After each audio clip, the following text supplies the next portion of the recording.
Okay.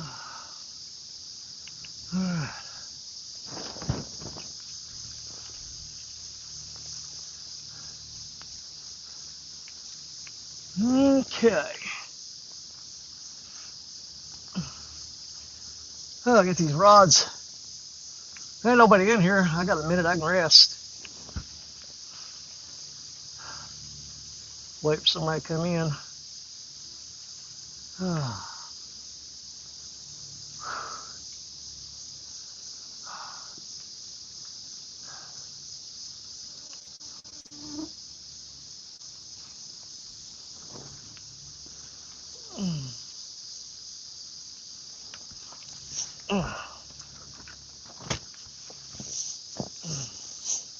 Gonna get a little more comfortable here. There's one person in here. James Bailey, what's going on? Hello. There's 5 people. Oh, still catching my breath, people. Just give me a minute. Philip Curry, what's going on? We're baited up. Y'all give me a second. I'm gonna throw them out. Okay. Dave Garcher. Okay. Let me get down here and get these rods out. I said I wasn't gonna do this. I said I wasn't gonna come down here on these rocks. And the reason I don't come down here on these rocks is because every time I come down these rocks, I fall. That's probably gonna need stitches, but we're gonna go fishing. We'll deal with that later.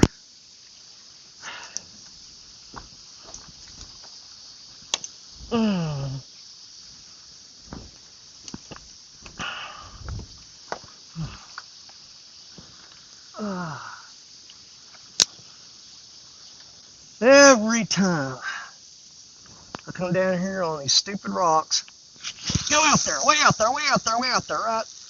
I like it, I like it. Find the bottom. There's the bottom.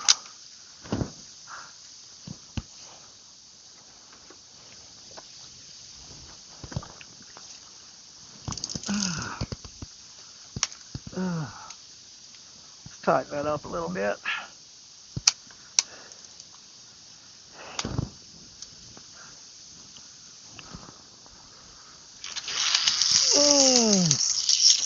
That's a good spot.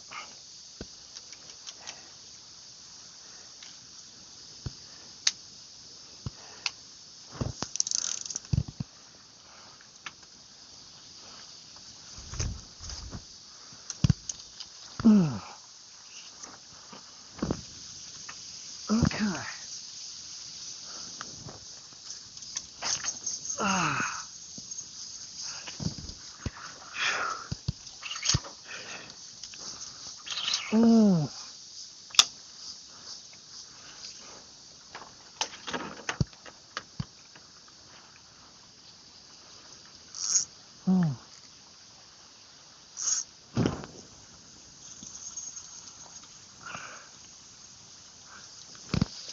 All right, we're fishing. Yep. I promised my wife. She said, don't go down there and be climbing on them rocks. You can't do that no more. And I was sitting over there on that easy spot this morning, and I thought, man, I ain't catching nothing here. I got to go to the rocks. And come walking down through them bushes and tripped and fell and laid my arm open. I know that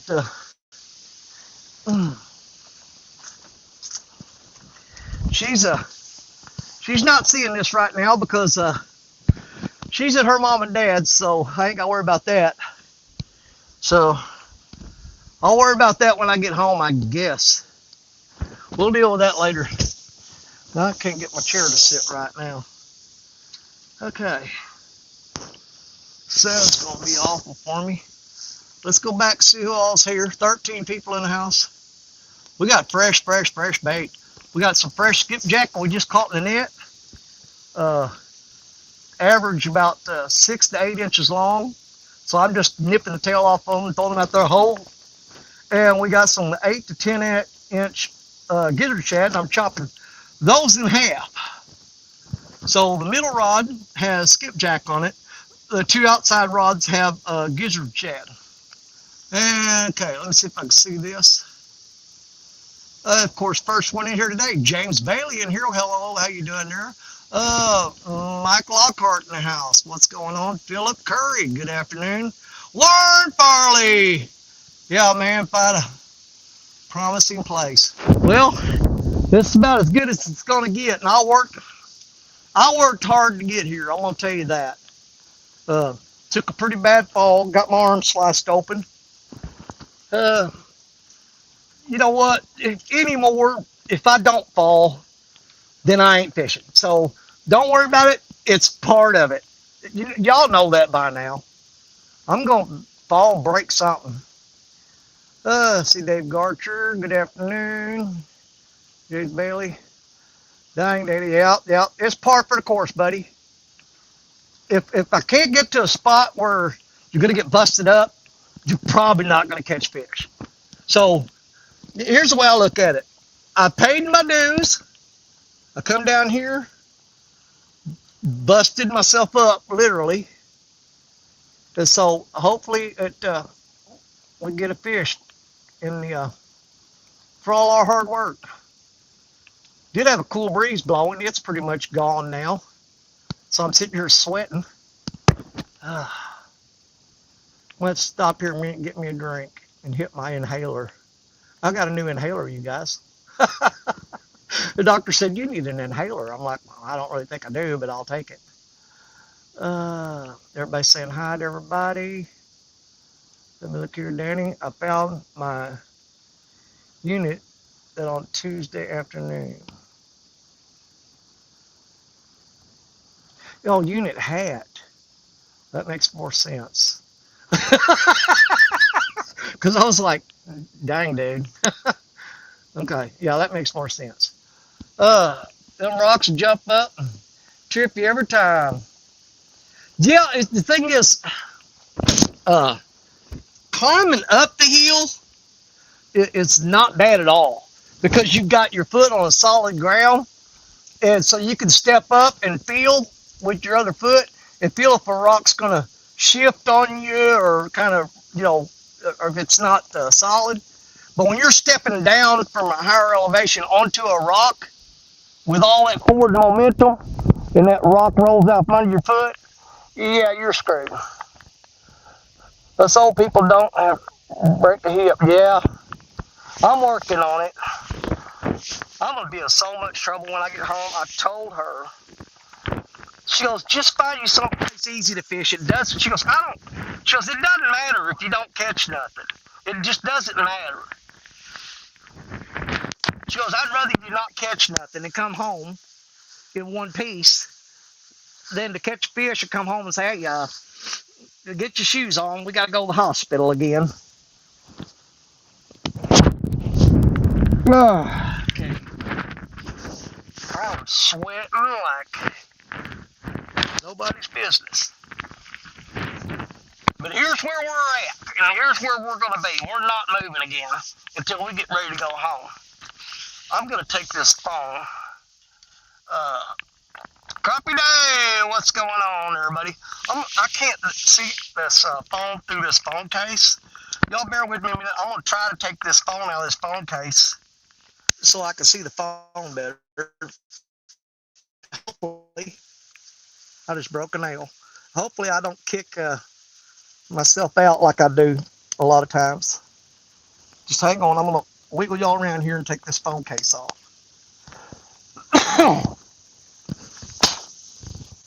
Just hang on. Let's see if I can do this.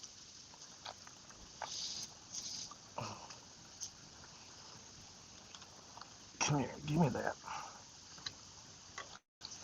There we go. Yeah, because if I take that phone out of that case, I can see it better. I can see it a little better.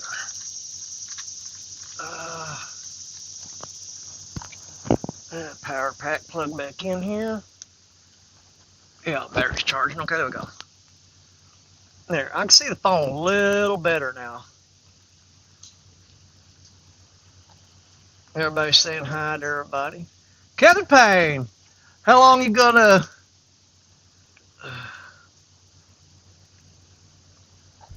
cry about that scratch? A while. No, I'm pretty much over it. I'm over it. I really don't care.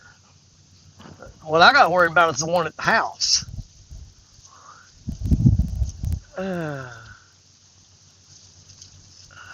Hey, Lisa, what's up, sis?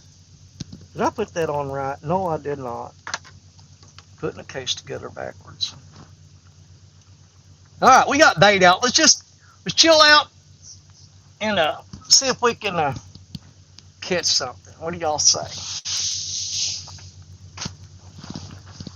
Now, I did put the umbrella up in the tree, so I got some bit of a shade here going on. I got some shade, but there's no breeze blowing at all, so it's just like dry, dead heat.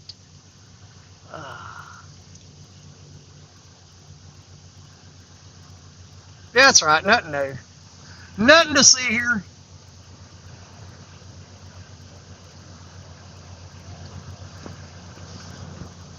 I checked about 8.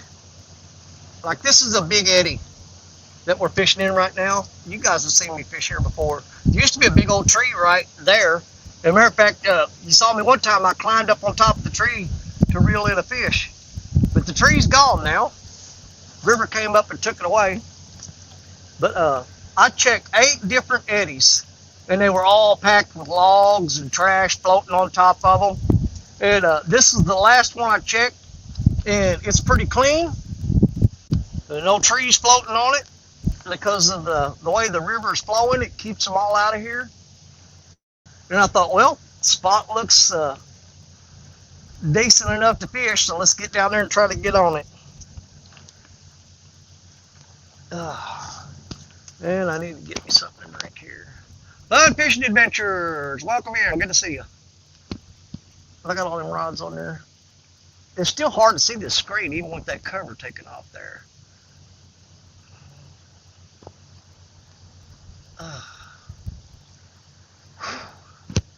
Still out of breath. Where's my yeah, all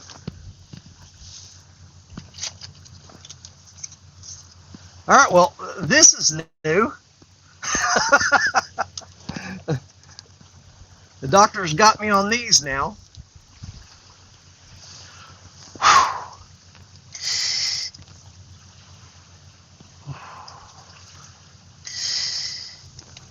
Yeah, I've got an inhaler. That stuff tastes like crap.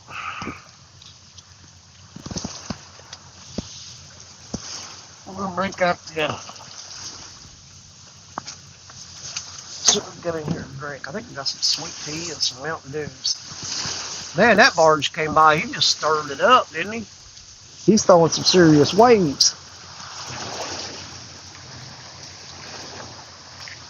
I lost my Army I got a bracelet that I had from the Army.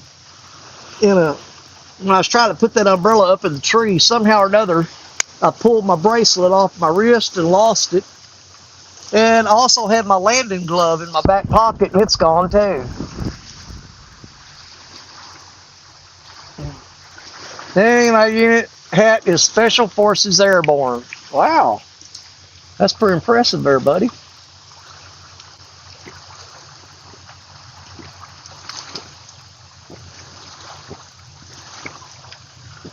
Oh, that was a full bottle of sweet tea, and I just turned it into that much.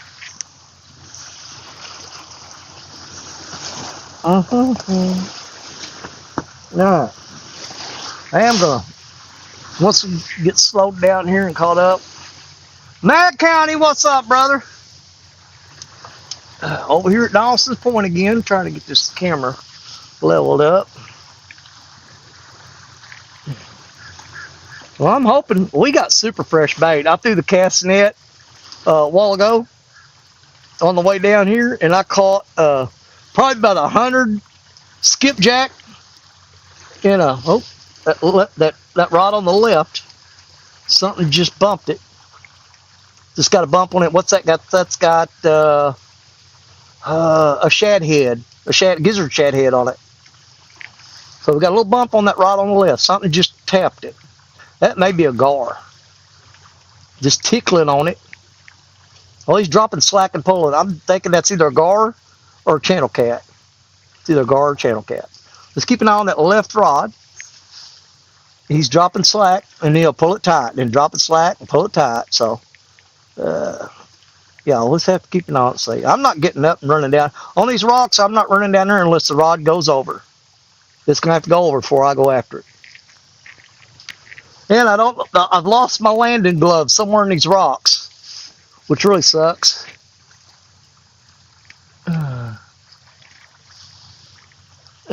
Danny, this unit is not made 19-year-old girl.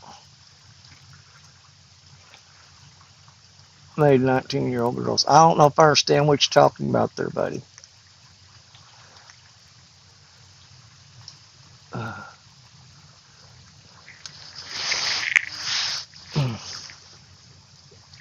Well, I'm waiting to see what he... Man, we got a lot of fish rolling out there. There's some sturgeon, some buffalo. Seeing a few gar come to the top. Man, why does that camera just look crooked to me? I just can't be satisfied with it. It was getting a bite on that left rod. We're going to keep an eye on it and see what happens. I'm trying to look through the... Check, make sure I got a clear path to get down there to those rods if one of them goes off. I don't want to trip on those stupid rock. That's really driving me crazy that I lost my army bracelet somewhere around this daggum tree. Before I leave here today, I'm going to scour the ground and see if I can't find it. I hope I can. It's got to be here somewhere. Yeah, it's laying in all this green stuff, and believe it or not, it's OD green. It's what color the bracelet is. So that's going to make it like really fun to find it. That's going to be extra challenging. Isn't that just wonderful?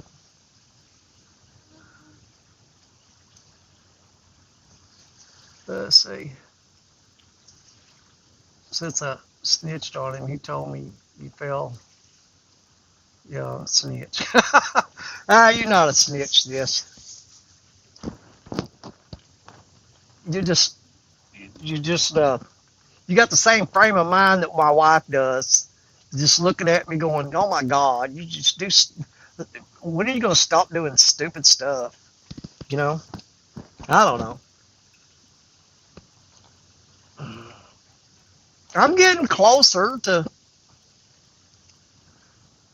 every time I come down here on these rocks, Guerrero Bagre, what's up, my brother? Every time I come down here on these rocks, I tell myself this is the last time. You know, gonna eventually do a show where I say, okay, guys, this is it. This is gonna be my last trip, climbing down the rocks and fishing. I'm gonna find some of the old geriatric spots and start fishing those. And I get over here to the river and start messing around, and next thing you know, I'm down here on these freaking rocks again. Just keep coming back. One of these days, it's going to be the last trip, though, I promise. You never stop doing stupid stuff. Well, you know, eventually stupid stuff will stop me. At some point, you're going to do something so stupid that you'll never do anything again. You know what I mean?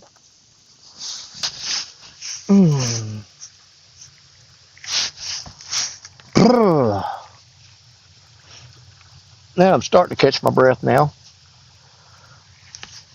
Yeah, about time I catch my breath. That'd be about time for one of these rods to go off and catch a fish, so I can try to trip and stumble my way down there and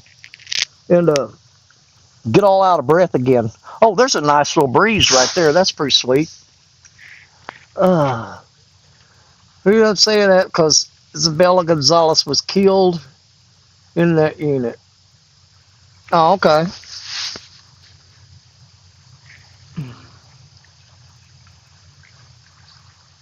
Well, that's a shame. But that's the thing. Anytime, you know, myself included, and for everybody else that's ever served in the armed forces, when you sign your name on that paper, you kind of know what you're getting into. Now, that doesn't make any death, less tragic, by no means at all. Any loss is a great loss. But what people have to understand is that, the kind of people like us that go into the military, we know what we're getting into. Okay, it's not like you went in there and said, "Okay, I'm going to join the Army or the Marines, the Navy, the Air Force, the Coast Guard. I'm going to join that just so I can make some money." No, you absolutely know when you sign that paper that you're putting your life on the line. That you're saying, "I'm okay with going into dangerous stuff that may get me killed." When you sign that paper, that's what you're saying. Let's see, jet skiers came through and cleared my lines, then had the nerve to ask for a beer. Are you serious? I'd have opened up a beer and spit in it and gave it to them. Here, here's your beer. Either that or I would have opened up a beer, turned it up, and killed it, and then threw the bottle at them. Here's a beer.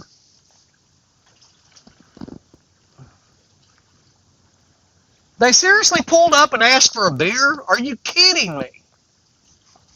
The nerve of some people, I tell you, man. I would say that's unbelievable, but this day and time, it doesn't, you know what, honestly, it just does not surprise me. It doesn't. Honestly, it doesn't. Does not surprise me.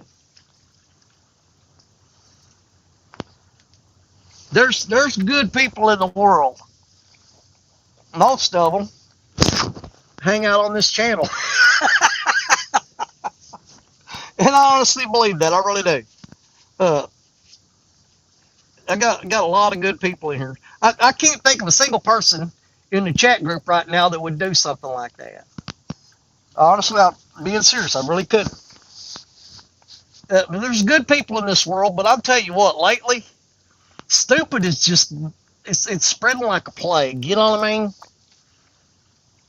Middle rod. That's got skipjack on it. Just a little bump, though. He's still tapping on it. Eat it. That's got skipjack on it. It's got a whole skipjack with a tail nipped off. Let's see if he's going to do what he's got to do. Just go ahead on, get it. And those, like I said, those may be gar, because they're just little taps and bumps. I'm not seeing anything impressive yet.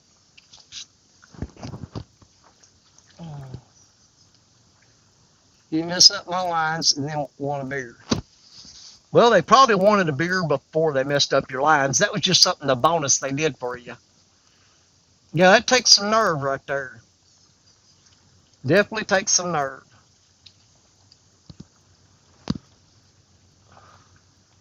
But we're doing the show a little later in the day today because it took me a while to find a spot that I wanted to, that I had confidence that we might be able to catch fish. So I said, you know what? We're starting at 3 o'clock. We'll try to go 2 or 3 hours, and we'll shut it down in time for the RCT show on Lance McCougai's channel at 6 here. 6 my time, 7 Eastern. So we'll try to hang out and fish and keep you guys company until Lance and John and Gimpy and the rest of the gang all get up there and do the RCT evening show, or late afternoon. What do you want to call it? 6 o'clock. Is that evening or afternoon? That's evening, isn't it? I don't know. Doesn't matter to me. It's still light outside. We'll try to keep you guys company until then. God, I'm dying of thirst, but I gotta conserve my water. I chugged my tea too fast. Oh, he's back on the left rod now. Them may be Little bitty fish.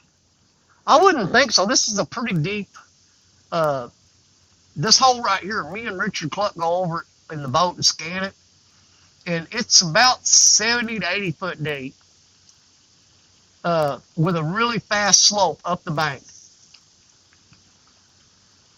It drops off 25 feet just straight out, right off the shore.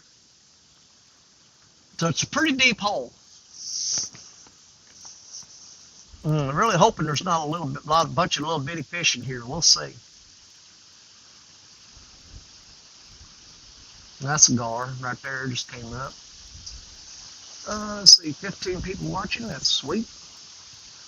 Man, I want to get on my hands and knees, crawl around here, try to find my bracelet. I know it's here somewhere. It's got to be. It's got to be here somewhere. I don't know if it's hung in that tree or what. I don't know. If y'all hear me go quiet, it's because I'm looking around on the ground trying to find that. And I'm going to have to backtrack and find my landing glove too. I've lost it. Because now if I catch fish, I don't have a net with me, which means I got to stick my bare knuckles in their mouth to grab them when I land them. I was really hoping to have my landing glove with me, but I'm not going to have that. Dadgummit. It's all right. Oh my God, look at all the ants on my hat. Get off of there. Oh, I'm not putting that back on my head. Those are piss ants because they smell like piss. Ants all over my hat. Dadgummit. See if I can set it up here somewhere where it won't fall down. Let me figure this out.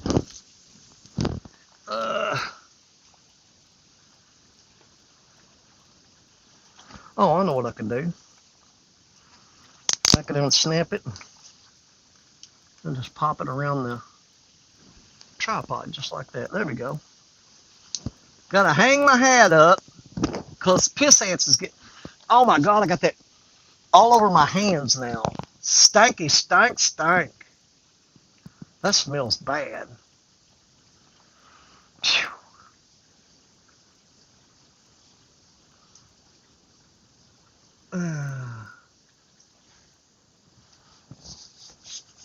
We've had 2 little taps on the middle rod and the left rod so far.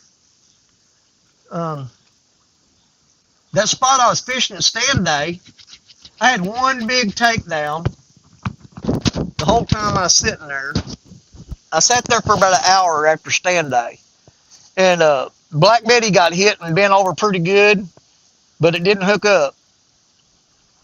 And so I reeled everything up and packed everything in the truck and drove over here 20 miles around the river, up and down this levee road. Creole, what's up, brother? How you doing? I'm sending all this water to you. Them Ohio people sent it to me, and I'm going to send it to you. It's on its way, brother. This river's still coming up. It is still coming up. It's on the rise. I was hoping it would motivate these catfish a little bit with it coming up.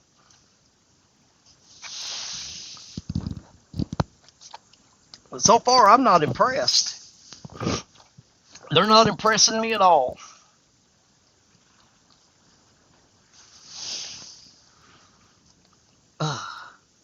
Send it, we can use it. Well, it's on its way, brother, I promise you. And there's more coming. Jerry Parker told me that his water's dropping right now, but he's above the Ohio. I'm below the Ohio. And he said it's dropping right now, but it's due for a hard rise coming, I think, next week. There's Fishing with Steve Mosley. What's up, brother? Good to see you. Oh, God. We're going to hang around here till the River Cats Tackle Show. And, man, you know what? It's been a while since we've seen big takedown. So we're going to put about 3 hours worth of effort into it. See if we can't get that to happen. If not, we'll hang out till it's time for the rest of the crew to show up. Let's see. Ohio's still sending a bunch of water your way. I know, brother. It's still rising. I stuck the rod holders in the ground at that first spot I was at this morning, and they were about a foot from the water's edge. And by the time stand day was over, and I sat there for another hour after that, and I went down there, and the water was 6 inches past the rod holders. The rod holders were a foot out of the water, and by the time I finished fishing there, they were 6 inches in the water. So it's coming up quick. And Jerry Parker likes fishing rising water and that high stuff. I don't like a really fast rise. I don't. When it's coming up too quick, I don't care for it.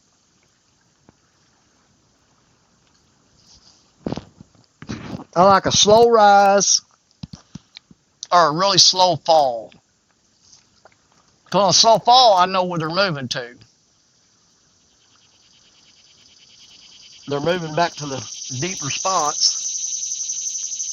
but they're not rushing like they will on a fast rise. There's that middle rod getting bumped again. That's got to be gar, guys. I'm almost betting that's gar. Just be tapping like that. It could be a channel cat, a small one. Could be a little teeny tiny channel cat. They're just tickling the rods. They're not hitting them hard at all. But patience is what we're here for. You can't be a bank angler and not be patient. That's all there is to it. Can you guys hear me all right? I don't know if this is hooked to my hearing aids or not. I'm not sure.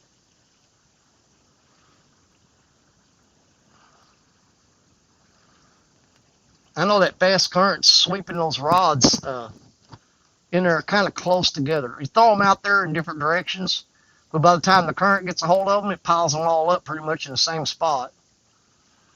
So when you do catch a big fish, you generally wind up getting tangled up in 1 or 2 rods. But that's why we're only throwing 3 out right now.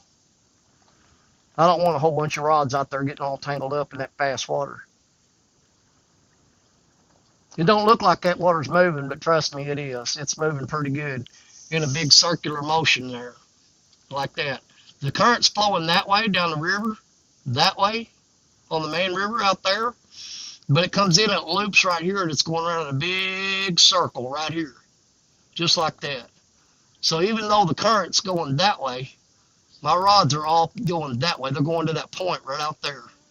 And where that circle ends at, it goes there and loops back out to the current. Those rods are all thrown. There's a big point off the bank right out there, and I got those rods stacked up right along that point right there. And I have caught some pretty decent fish there for you. You guys have seen some of them over the years. There's Gray Wolf Outdoors. Come in here. Good to see you. Let's see here. Anybody else new come in besides that? No, Gray Wolf been here for a minute. I missed him. I don't think I missed anybody else. Oh, I missed what Lisa said. She said, I'm getting a few more pics for that veterans video we talked about. Nice. I'm glad I scrolled back and saw that. Yeah, any of you guys that are veterans, get in touch with Lisa. And let's see. Got the first Marine pick for the video. I really figured you'd have, with all these fishermen, I figured more of them would be Marines, to be honest with you.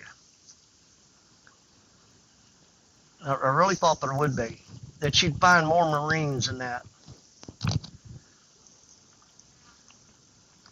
Of course, I don't know. They are Marines.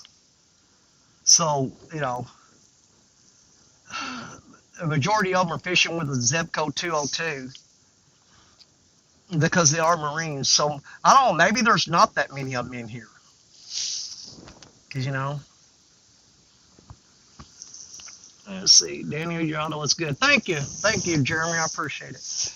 Yeah, that may be why you don't have as many Marines in here, because they use Zebco 202s.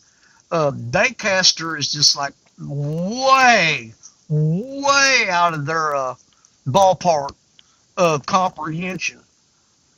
And some of them struggle with a spinning rod.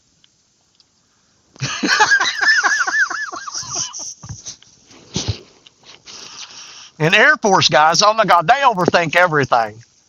Seriously, they do. They're the ones that'll throw a perfect cast out there with a bait caster, and they turn around and reel it in because it was off to the left or right by 2 inches. They say, oh, I meant to throw that 2 inches to the right. I got to reel it in and rethrow it. That's your Air Force guys. And Navy guys, they don't care. They say, as long as it's in the water. Yeah, Navy guys, just put it out there. As long as it's in the water, we're good.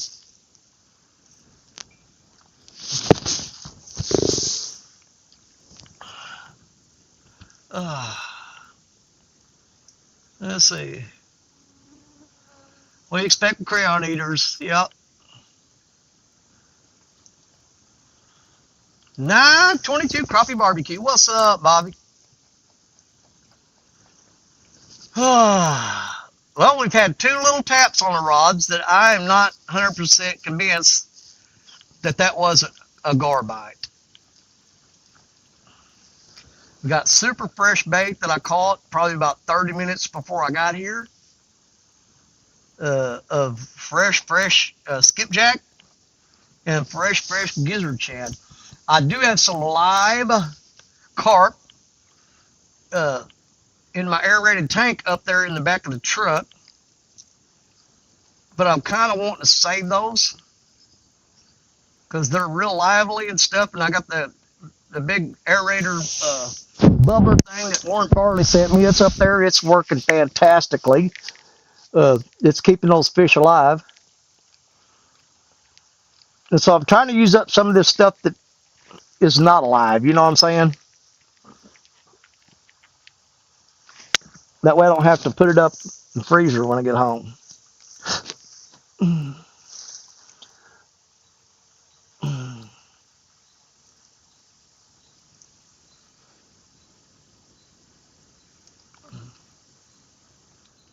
Oh, that's right. Bobby lost all these pictures in the fire.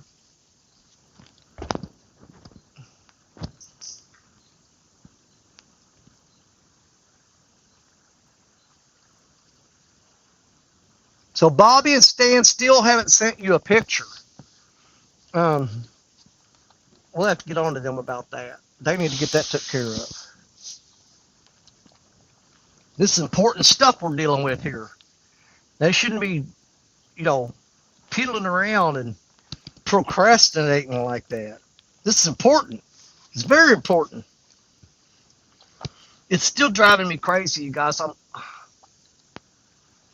I'm looking around the ground, just looking up at the screen, talking to you guys every now and then. But I'm trying to find my arm. I got my Army bracelet. I lost it here on the ground somewhere. It's a green bracelet somewhere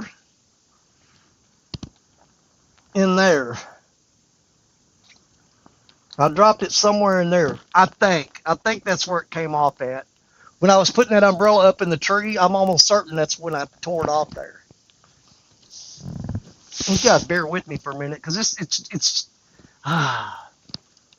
it's driving me nuts. I need to try to find that bracelet. I've had that bracelet for so freaking long, and I've actually lost it 3 times, and every time found it. I don't want this to be the time that I don't find it. So every now and then I'm going to take a break and look over here and see if I can't find it. You guys watch them rods. I'm going to look on the ground for that bracelet real quick. Just keep an eye on them rods. God, it's got to be here somewhere. It's got to be like right here somewhere. I'm trying to keep... Man, it's got to be like right here. What was that? A piece of my chair broke off? No, that's old stuff there. Man, that thing's got to be right here. But where?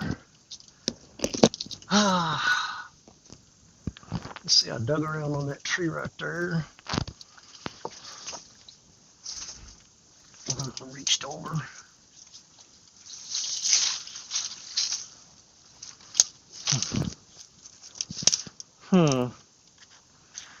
Man, it's aggravating me. I mean, seriously aggravating me. I think it's got to be like right here somewhere. I mean, I had... Oh! Found it! There it is! That was hanging on a tree limb. Got it back. Got my bracelet back. That makes 4 times I've lost it, and 4 times I've got it back. Whew. All right. That just made my day. You just have no idea how much that was bugging me.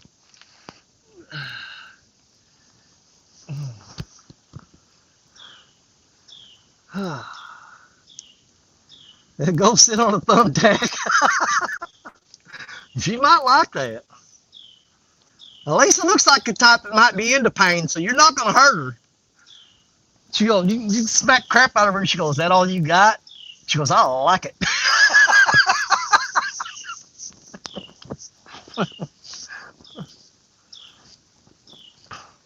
You punch her in the mouth, and she goes, ooh, big boy, you're serious, aren't you? Give me some more of that.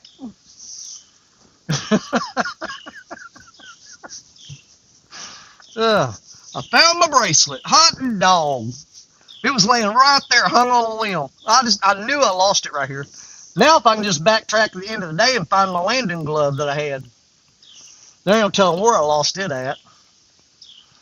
I had it in my back pocket. So it probably came out of my pocket when I was sitting in the truck, and when I got out of the truck, I stopped at several places. When I got out of the truck, it probably fell on the ground. But I'll go back to each one of those spots and look right where the truck was parked, because that's where I'll find it. That's where I'll find it. That's where they'll be, my boy. Woo-hoo. Yes, sir. I have full confidence I'll find that glove. I wasn't sure I was going to find this bracelet. But if I can find that bracelet, I can find that glove. All right, let's see here. We've got plenty. I mean, plenty of bait. See, so I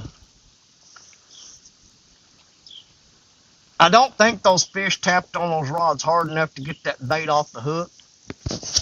But I'll talk myself into going down there and reel them up and checking after a while. And put fresh bait on there no matter what. Because, like I said, we got plenty of it. Let's see. Damn glad I'm not the only one who uses a landing glove.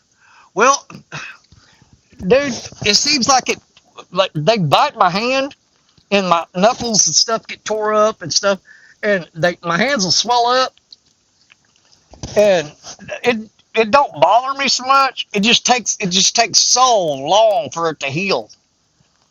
It's like it takes weeks and weeks for that to heal, versus any other cut or something like that. If I get a cut, it heals up in like a week or so, to where it's just a scar or whatever. But it seems like with catfish teeth, when they bite you, it takes forever for that to heal. And plus, after I seen Chad Fields that time, if you guys ever seen Chad, what happened to his finger, he was fishing tournament down at Kerr Lake, and he got bit on the finger by a fish, and it scratched him up pretty good. Dude, it got infected, and they put him on some serious antibiotics, and it started clearing up, and then it turned around and it came back again. And ever since then, I've been a little more cautious about grabbing these fish. They got nasty stuff in their mouth. Honestly, they do. I mean, it's just some little old fine needle teeth or a tooth patch. It's like sandpaper. But a flathead's the worst because they got longer teeth than a blue cat or a channel cat. Flathead will tear you up. I mean, it feels like somebody's grating on your arm with a cheese grater. But they got all that bacteria and stuff in their mouth, and I've never took it serious at all. Never really thought about it until I seen Chad, what happened to him, and I'm a little more apprehensive about it now, to be honest with you. I'm not gonna lie. I mean, because the last thing I need is another damn reason to go to the hospital.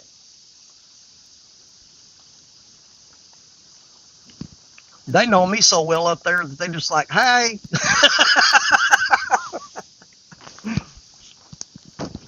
Yeah, if I don't show up at least once or twice a week, they call my house. Are you dead? I'm like, no, I ain't dead. Just ain't nothing wrong right now. Nothing bad enough to come see you.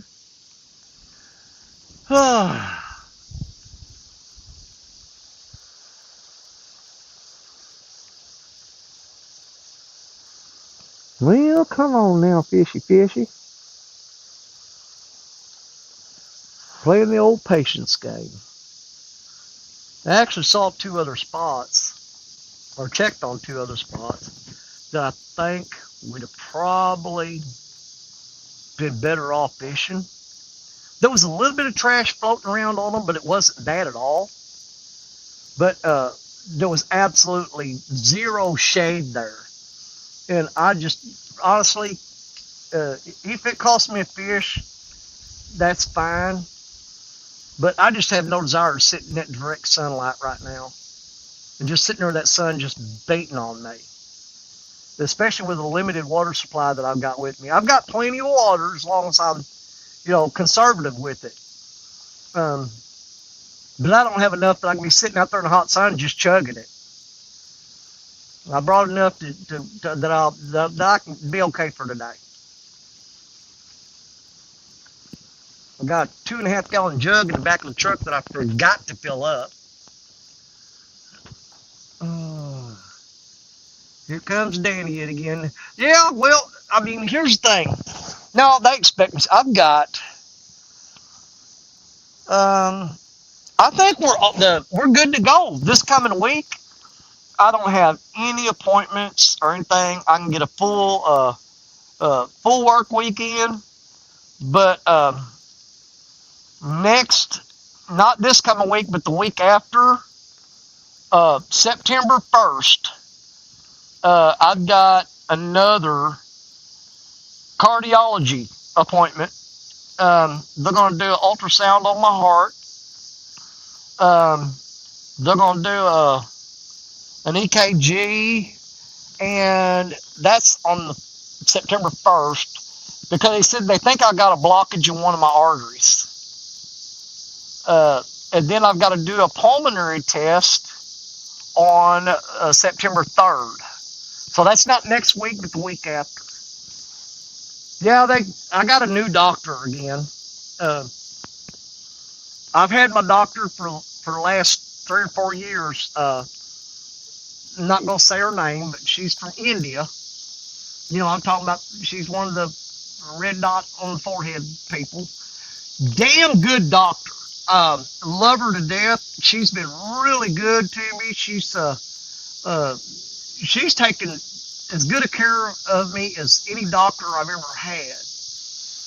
But she had to leave the country for some reason or another. I got a phone call,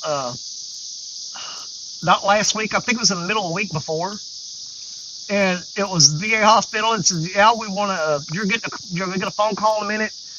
It's going to be your new doctor that's going to introduce herself, and so be prepared for that. And I'm like, okay. So I get a phone call about maybe 20 minutes later, and she says, hi, I'm your new doctor, blah, blah, blah, blah. That's her name. Miss Crawford. It's Dr. Crawford. And she says, I've reviewed all your files and your case and everything. She goes, basically, I want to start from scratch. So every test that you've had run in the past 2 years, She goes, I want to start from scratch and redo them. And I said, well, isn't that just wonderful? Fantastic. You can imagine my excitement. So yeah, so we're starting from scratch all over again with x-rays, MRIs, blah, blah, blah, blah, blah. It all comes down to, somebody's got to make money somewhere, I guess. I don't know. But they're keeping me alive, so I'm good with that. As much as my wife says, you know what, as hard as you do stuff to try to kill yourself, she goes, if I was them doctors, I'd just give up. See, I don't even know why they waste their time on you.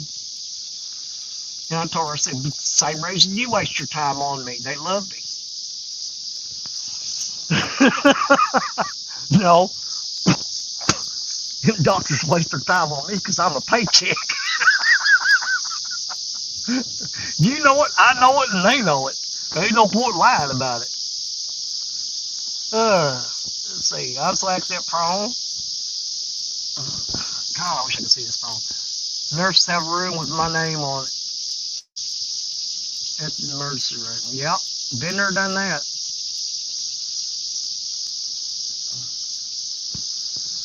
Man, we had them 2 little bites on the rod while ago. I just almost knew one of them was going to fold over.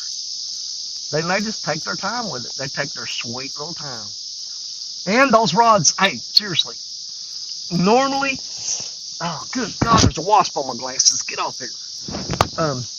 Normally, that's all out of, the water edge is usually like right up in there. And that's all rocks. And those rods are piled up in those rocks. So they might have taken me down there and wrapped it around a rock or something. But we're going to sit here and wait and give it time. You got to learn patience. Fishing with Matt Ryan. What's up, brother? Good to see you. Good to see you. Get shoulder cramps.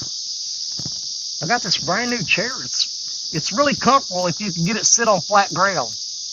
But that's not flat ground. So it's kind of, when you're sitting in it, it tries to lean one side or the other. And so you're struggling to keep the chair up straight, which exerts you in a whole nother way. All right, I got to drink some more tea. And what time is it? Oh, it's time for me to take my medication too.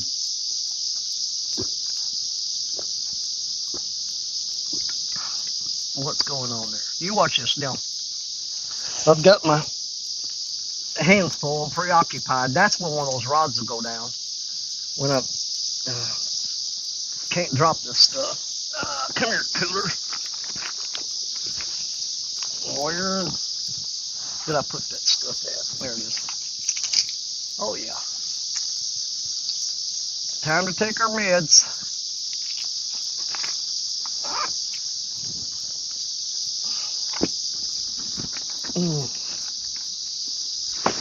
Come on now. I don't know about y'all. I can't.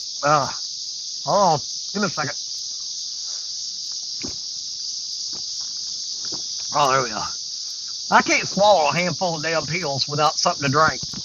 I've seen people throw a handful of pills in their mouth and just swallow them. I'm like, how do you do that? I gotta wash them down with something. I'm like a dog. You just put the pill in my mouth, I'll start gagging it up and spit it on the floor. I gotta wash them down. Okay. All right, that's all took care of. Now, I can't believe one of those rods didn't go down while I was preoccupied. That would have been the perfect opportunity for them fish to do something crazy.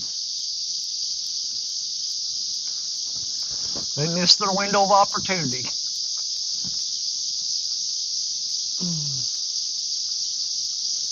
That's a question. You ever get your rod pulled in the water by a big fish? You know what? You're talking to the right guy. You see that big 16-foot rod right there? I was fishing an Iron Cat tournament on YouTube. And I was sitting there facing the camera talking to it. Well, when you looked in the background, you saw that rod sticking up. And I turned around and was talking to the camera because they asked me a question. And then when I turned back around, that rod was gone. It was gone. Okay? And I looked out in the river, and it was going upstream. Because, see, that rod there floats. That 16-foot rod, it floats. And it was going upstream really fast. And I grabbed one of the other rods, reeled up and cast out there and got that rod back. And reeled that rod up and got it and grabbed that rod. Then I reeled it up and got a 35-pound blue cat, which also won the tournament. It was the only fish caught in the whole tournament with 35-pound blue that I caught on that rod when it got pulled in. That is documented.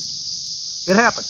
And everybody that's in here, most of them know that me and Richard Cluck was out on the boat one day, and that rod was sticking up out of the back of the boat, and we took off, and that rod fell off the back of the boat, and they could see it on camera, but it happened behind me and Richard, had our back turned to it, and we got to our next fishing spot, and I was looking around and said, where'd that rod go? And some people rewound the footage and go, dude, it fell off the boat as soon as you took off. And I'm like, oh crap. So we grabbed everything and we took off in the boat and went back downstream, and sure enough, that rod was floating on the river, heading south. It was heading downstream, just floating. And we pulled up there and got it back. But that rod has been pulled in a total of about 6 times, and I've got it back every time. Yeah, but it's went in the river at least 6 times.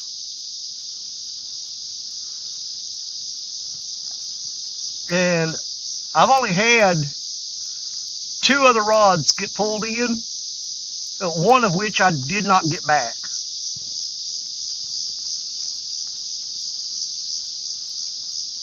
Yeah, I've been pretty lucky as far as losing rods into the river. I've only lost 1 in all my years of fishing.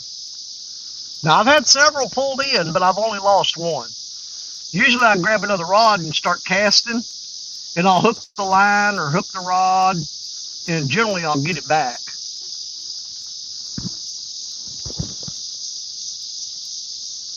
Rob Fox, what's up, buddy? Take your meds instead of drink, but not a handful. Yeah, I'm telling you. I've seen people sit there and just like throw a handful of pills in their mouth like it's M&M's and just swallow them. And I'm like, no freaking way, dude. I'd choke to death. We will have to keep an eye on the time. Here's the thing. I can't tell what time it is unless I kick the phone up like this. 3:59, so almost 4 o'clock. We still got, we got 2 hours before the RCT show, so we're good. We got 2 hours to catch fish. Do the best we can. And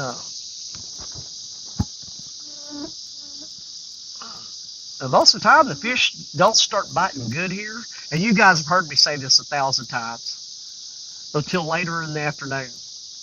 Usually when the sun gets right above the horizon. That generally about the earliest they'll start biting really good. I mean, you can catch a fish at any time. Or you can sit here all day and catch nothing. But at any point in time, you can catch a fish. But after about 5 or 6 o'clock, your odds of catching a fish go up astronomically. It just seems like they just start coming out of the resting spots, whatever, start cruising, looking for food. And they'll start traveling going up and down the travel routes, going from feeding spot to bedding spot, or whatever you're gonna call it, their resting spot to their feeding spot.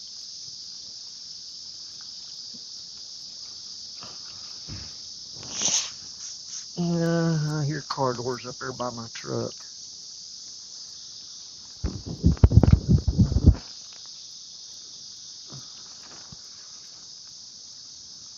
Did you catch anything down there? No, I didn't. I've had a couple little bitty bites. They're just tapping on it. Probably gar. Oh, is that it? Yeah, if I had to guess, I figured just gar picking at it. Yeah, I had some good hits, and I was like, hung up, rebaited, and I didn't have no hits after that. Yeah. There's a little drill right there, I guess, if you hung on or whatever. They'll generally start biting later in the day. Yeah. You know, right now, this time of day, it's just, you'll catch one that's just like really, really hungry, but most of them just, they don't want no part of it. But they can grab on, they can get on there at any point. Facebook or something, Messenger.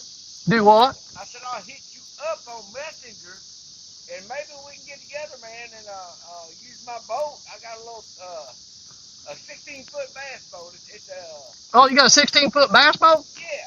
The hell, I'll jump on there with you, absolutely. It's got 35 on it. I bought it from an avid fisherman in 18. Yeah. And I've been keeping it up, you know what I'm saying? And it ain't perfect, but I'm just saying it's supposed to go all right.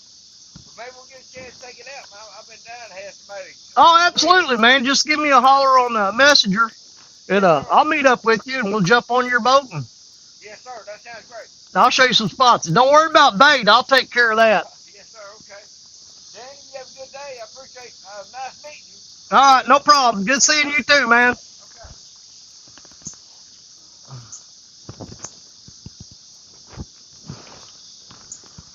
That's the guy that I used to work at a factory called Contech Industries. And what we built was, have you ever seen the giant cell phone towers? Of course you have.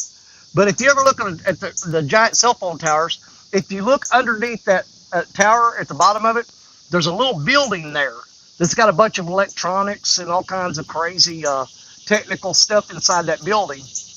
Well, I used to work at a company that built those buildings, and we'd build them, and we'd load them up on these big flatbed trailers and haul them off to. I had to take some to South Carolina one time and go down there and set them up. And that guy used to work at that place with me. Let's see, how long ago was that? It's back in, I'm gonna say, early '90s, maybe. Probably from 91 to 97, I'm guessing here, in that ballpark area. But anyways, I worked at that place with him, and I saw him down there fishing with his wife a while ago, and I pulled up on him and said, "Hey, what do you use for bait?" He said, "I got worms and chicken gizzards soaked in Kool-Aid." I said, "Well, you want some gizzard shad and some skipjack?" And I said, "Yeah." And so I gave him some, and we got talking, and he goes, "Man, I know you from somewhere." He goes, "What's your name?" I said, "Danny Stone." He said, "You used to work at Contech Industries with me." And I'm like, "Yeah, really?" And he told me his name. I said, "Sure did. Yep, absolutely." And he said, "Well, I got a really nice boat." He said, "Man, let me holler at you sometime, and I'll meet you over here at the boat ramp. You jump on the boat with me." I'm like, "Heck yeah, absolutely." Let's see. And installing cell sites. He was a lineman before that. Yeah. But dude, we had to load those we would build the buildings and then go in and put all the wiring and all the technical stuff in them, the transmitters and receivers, and we put all that stuff there. And then every now and then we'd take turns on doing the field work. And the last one I did, I had to go to, let's see, I think it was Charleston. It was either South Carolina or North Carolina. I don't remember. It might have been Charleston. And that was the last one that I did before the company shut down. And the reason that company shut down, believe it or not, was because of 9/11. Now, let me clarify. When 9/11 happened, the government gave us a contract to build.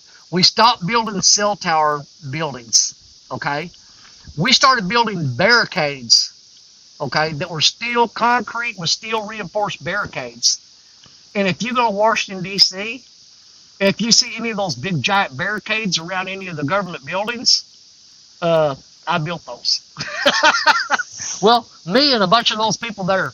But anyways, we had a contract with them, and something happened with the contract, and the company put all their money into that, building those barricades, and it didn't pay off very well. and the company wound up going bankrupt from it. But that's a long story about government stuff and everything, and I don't like talking about government stuff on my channel, so we'll just leave it at that. Either ways, that was a company I was going to stay with until I retired.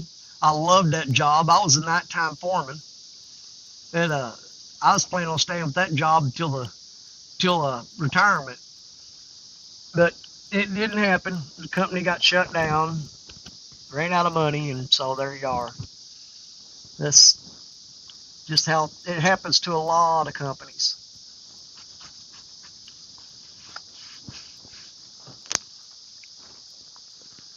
Back in them days, you know, U.S. companies, U.S.-based companies, just couldn't compete with the foreign companies and stuff.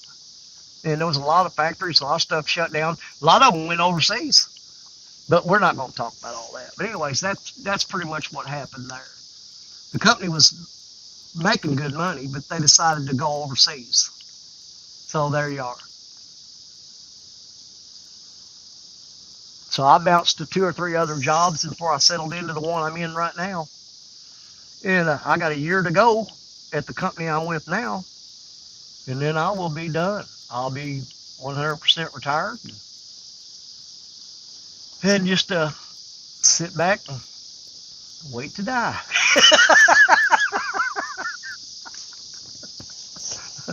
Pretty much wait my turn, you know what I'm saying?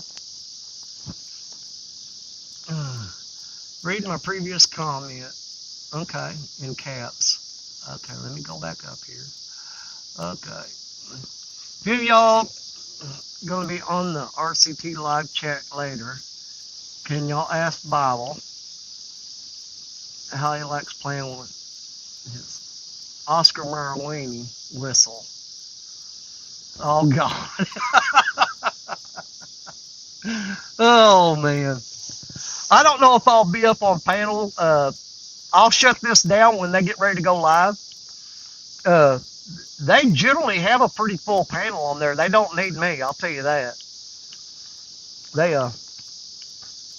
don't have no trouble filling that panel up. I'll tell you that right now. It just seems like that camera is not level. It bugs me. So most likely, I'll just sit here and finish this show out until it's time for them to go. And all we can do is hope there's a hungry fish comes along while we're sitting here waiting. We'll hang out, talk, and whatever, you know. Just ask in the chat box.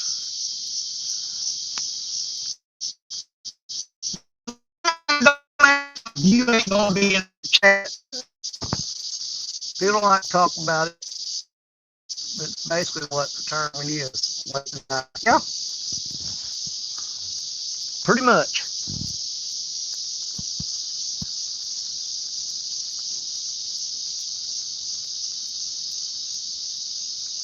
I'm going to have to break down and check at least one of those rods that got bit a while ago, just to make sure they're not hung up, because they may be stuck in the rocks. I don't know. See, I'm the type of fisherman, though, that I'll throw them out there and I'll sit here for 2 days and not reel them in. I don't care. I'll just leave them in the water. It don't bother me a bit. Ooh, that's a big old buffalo just rolled up there. Buffalo! Big old buffalo.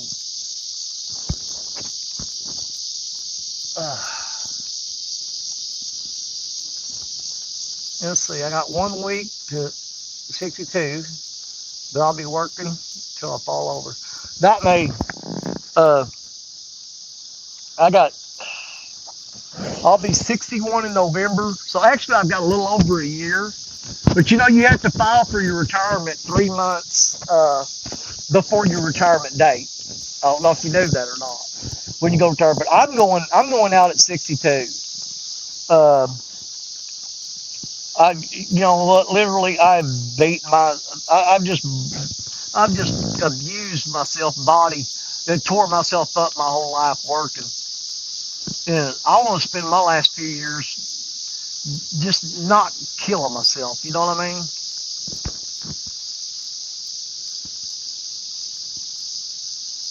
A lot of people, they want to go to 65, and they're trying to raise the retirement age is like 72 or some crap like that. That's insane. That is, to me, that's insane. You know, for God's sakes, let these people enjoy the last few years of their life. Want them to work till they die. I just don't agree with that. And if somebody disagrees with me, I'm fine with that. I don't get mad when people disagree with me because they've got reasons that they believe what they believe, and I respect that. But I just can't see working until you put in the ground. I mean, you need to have some time in your life. At the beginning of your life, okay, as a kid, okay, that's when you probably had some of the funnest times in your life. You can look back and say fond memories of being a child. But you had to go to school, you know, and that took a big chunk of your life, of your childhood, which is absolutely nothing wrong with that. I mean, because if not, we'd all be pretty stupid or dumber than we are. But to tell me that your entire life has to revolve around working until you die, then what's the point in living? You know what I mean? To me, it's just no point. You got to have, at some point, there's got to be a time in there where you get to just, enjoy your last few years. And some people say, no, he said, I just soon work. And I'm like, yeah, I respect that. I'm not lazy by any means, but I want to spend the last few years of my life not having to jump up when an alarm clock goes off and run and answer to somebody. I'll get up early no matter what, even if I don't have to go to work. But I want to go in there and sit down in the chair with a cup of coffee and take my time drinking it. And if I want to get another cup of coffee, I can. And if I want to sit there in that chair for an hour or two before I get up and get around and go do whatever I want to do, then I can. I want to spend that time of my life doing that. You know what I mean? Some people enjoy work to the point that they just can't imagine life without working. And I'll tell you what, my hat's off to them. God bless you. If that's what you find that brings you pleasure, then by all means, get up, get dressed, and go punch that time clock.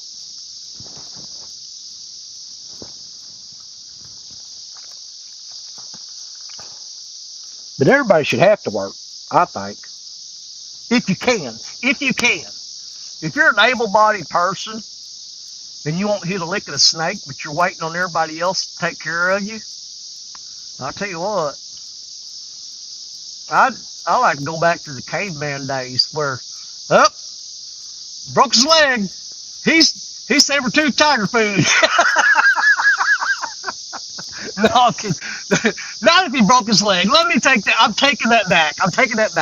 Okay, let's say, the women got up and they went out and they caught fish and they picked berries, and the men went out and climbed up on a cliff and dropped giant rocks and stuff on a woolly mammoth and killed them and brought home the meat. But you got one guy you get back and he's still in bed sleeping on somebody else's tiger skin rug, and he never even got up to go help. Leave him behind. He's tiger food. Saber-toothed tiger bait. That's what he is. But if you're hurt and you can't work, then hey, trust me, it's our responsibility as just human beings. We're supposed to be the most intelligent life form on this planet. And if we can't take care of the ones that can't, let me express that. If we can't take care of the ones that can't take care of themselves, then in my opinion, we're not the most evolved species. But I'd be dadgum if I'm going to take care of somebody that don't want to take care of themselves, if they can. And there I go, getting off into, we don't talk about this kind of stuff. We just don't do it.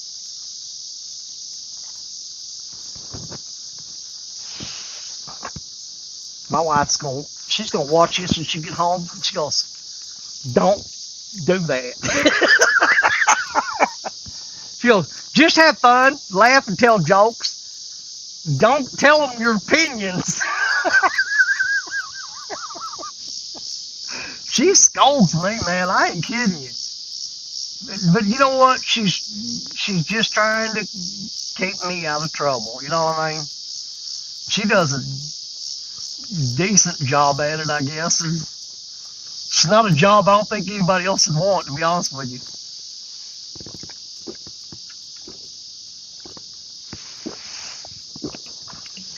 All right, well, that's the last of the tea. The sweet tea's gone. We've got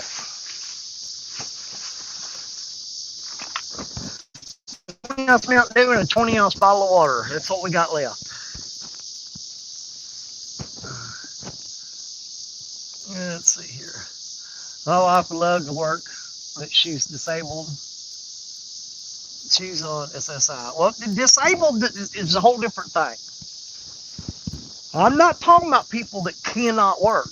If you're not able to work, then it's our responsibility to help you out. 100%.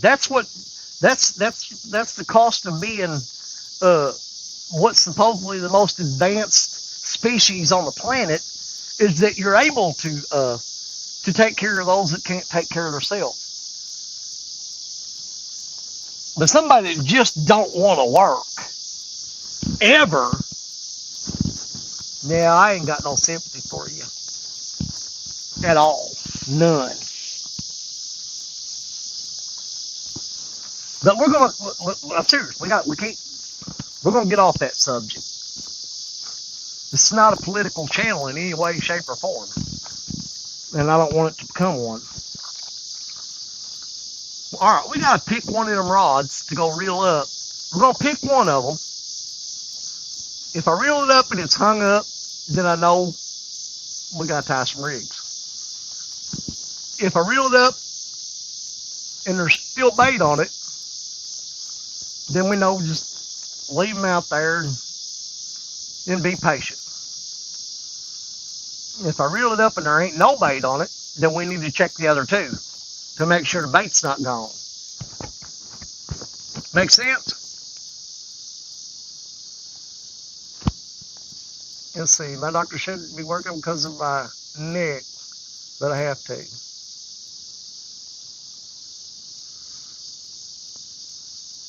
Yeah, people should be able to retire with some dignity. Absolutely. I don't want to be 72 years old and at a factory and pick something up and poop in my pants. You know what I'm saying? They'll be like, oh, Daddy shit himself again. He had to go home and change.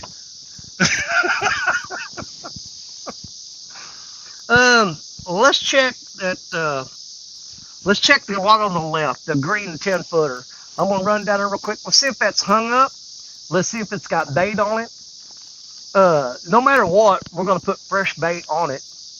But if it's still got bait on it, we're not gonna touch the other two. We're gonna let them soak. We're gonna let them stay. All right, let me run down there and get that done.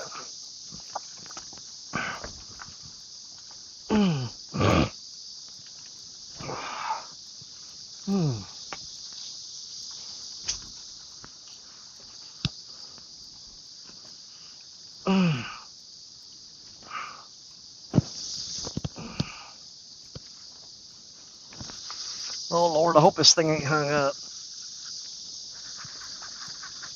I think it is. All right, come out there. See, the trick here, you gotta reel really fast to get it up off the bottom. Just stay away from them rocks. Gotta stay away from them rocks. What side of that line is that on?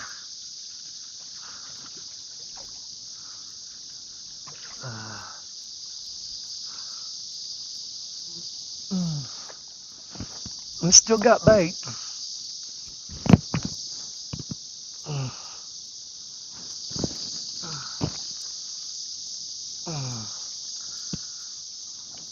There's not a whole lot of grass out there. There's a little bit.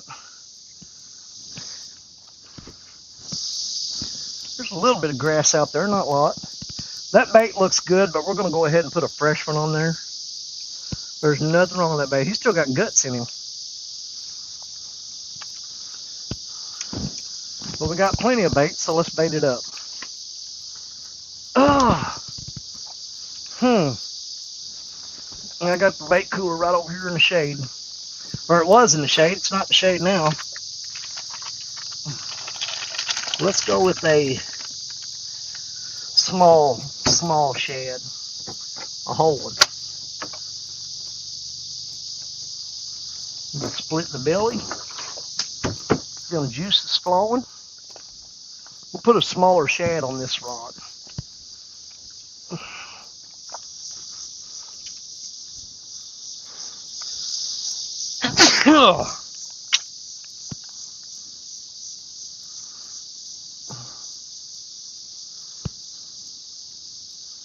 There we go.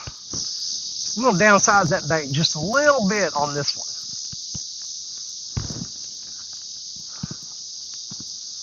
I see gar swimming out there. Got to throw past these other rods. Oh crap, well I just screwed the pooch on that. I slung my weight off of there. I tried to throw it really, really far. And I flung my weight off of there. Well, poo-poo. Don't wear that weight wet. I gotta run up the truck and grab another weight. Alright then.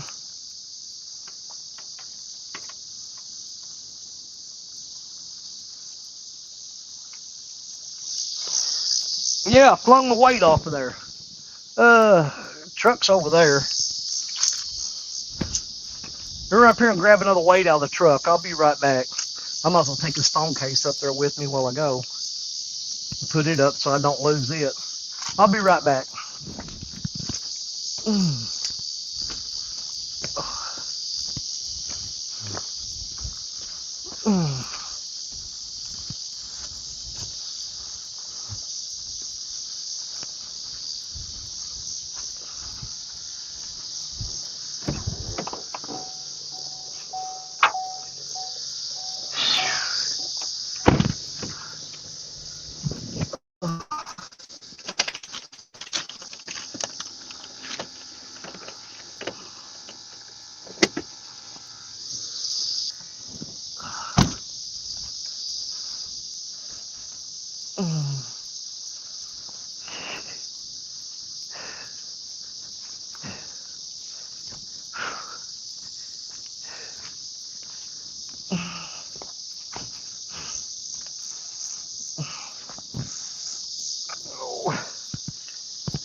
Oh man, boy, these rocks are hell on my feet.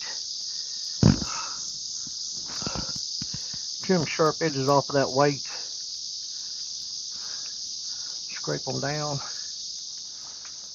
All right.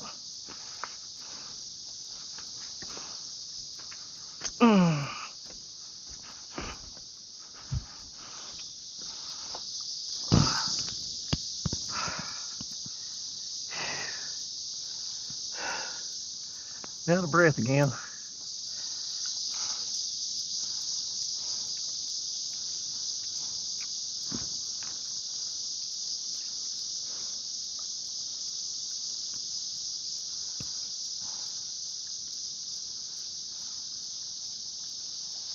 There we go. Let's try that again.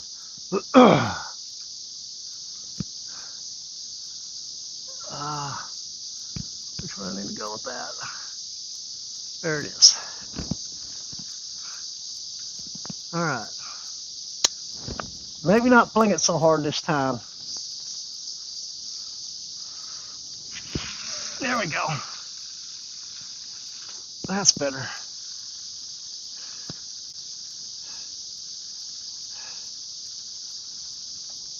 That's good.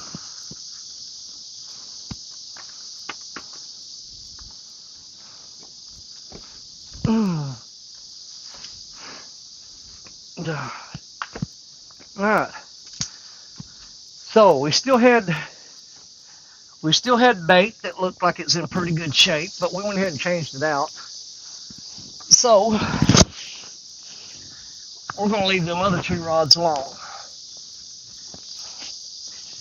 And just be patient. Just be patient. Let's see. See, there's that. See, walking up to that truck, getting that weight and walking back down it, I am out of breath. I'm just, whew. Okay, I can't talk for a minute. Let me get, let me get breath back. But the doctor said that's either because of my heart or my lungs. It's that's why she's running all them tests to find out what's going on.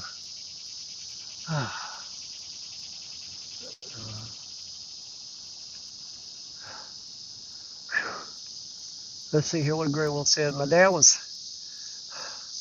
senior in high school, 1968, going to school by day, working in a factory as a welder by night.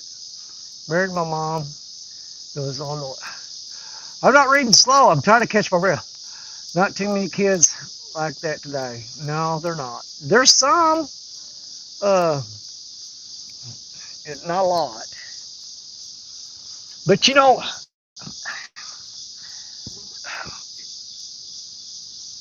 it's kind of a weird situation. Okay, you look at some of the older folks, you know, myself included, and a lot of the people that's in the chat that's not spring chickens. You think about it like this: a lot of you worked hard, back-breaking jobs to provide for your family, and you worked double shifts. You worked the night shift. You know, and sometimes people work 2 jobs. You did all that, and you had this dream. Okay, now pay attention to me. You had this dream that if you worked hard enough, that your kids would never have to work that hard. Okay, a lot of us felt like that and said, you know what, I don't want my kids to have to work as hard as I'm having to work. And that should be their dream too. Okay, well, somewhere along the way, some of them decided to just go ahead and cash in on that. I'm not going to work as hard as you did. I'm like, well, you know what? If I didn't accomplish to the point that you didn't have to work as hard as me, or if I got to where you didn't have to work as hard as me, but you can't just quit and not do nothing. You know what I mean? I didn't say I was going to work so hard that you'd never have to work. That's when people win the lotteries. That happens. You know, unless you come up with a multi-billion-dollar idea and your kids never have to work again. And then most of them ain't worth pissing on after that anyway, because they ain't never known a day's work in their life. Not all of them, but most of them. But yeah, that any parent's goal or any parent's dream is that if you're out there breaking your back, working 2 shifts, working the night shift, doing the job that nobody else wants to do. Most parents' dream is that I'm working hard enough that my kids should never have to work this hard. Anybody would feel that way, because if you love your children, that's what your dream is for them. It's just that some of these dang kids, they say, well, you worked really hard, so I don't have to. You're like that with scrubbing bubbles guy. You know, and that ain't how it works. We're not scrubbing bubbles. We're just parents and human beings trying to survive, trying to get by. But I'm not a spray can of bubbles that you just don't have to work no more. You're going to have to do something. You can't sit around and do nothing and think that you're going to live off of my money, because guess what? I ain't freaking got none. All right, I see Uncle Lou come in here. Yes, I did, my buddy Uncle Lou. Let me back up here. Got a hundo yet? No. You know where right now, I don't think I'd want to catch a hundo. Because honestly, I just don't know if I could get it in or not. Not from the bank. I don't know if I can get a hundo in for the bank right now. I'm too dadgum tired. I ain't got the energy to deal with a hundo. I'd be late for work tomorrow because I'd still be fighting the dang thing tomorrow morning.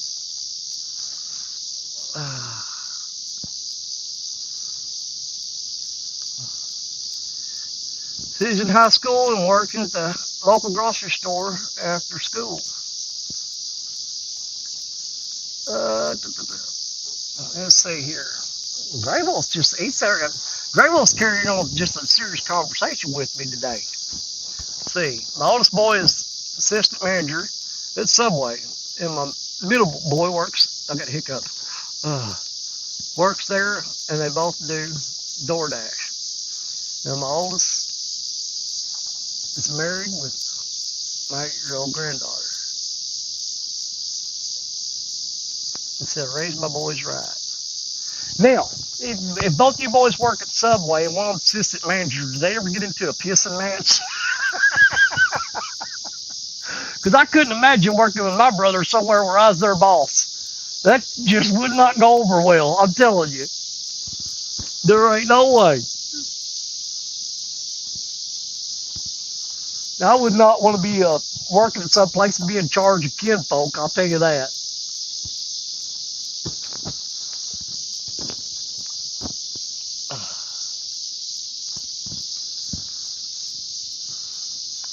All right, so we just decided that we reeled that rod in. The bait was still on there. It still looked pretty good, but we took it off and put a fresh bait on there. So we're going to assume them other 2 rods have bait on them. It's just going to take a while for these fish to bite. We just got to be patient. Be patient. If we're going to let them soak, and hey, if we catch one before the RCT show comes on, fantastic. If we don't, we're going to sit here and try. Because we ain't no quitters. No matter how rough the conditions are, as far as the fishing goes, we're going to stick it out until the last minute. There's some of the best fish I ever caught. I've sat all day without even getting a bite, and then all of a sudden at the end of the day, you land the one you've been looking for all day long. You know, we're on the bank, people. We're not in a boat where we can just move around real quick and change spots. On the bank, you got to sit and wait for them to come to you. Blue cats do travel. And right now we're in a travel corridor that goes from, there's a wing dam up there. That's where they usually go and feed late in the evening. And there's a shallow flat right there. But there's a deep hole right here where they'll generally hang out in between the wing dam and here. We're actually on the downstream side of that big hole, though. We'd probably be better off if we was fishing right on that shallow flat up there. But there's no way I'm walking through all that to get to there. I ain't doing it. I ain't got it in me. Ain't happening.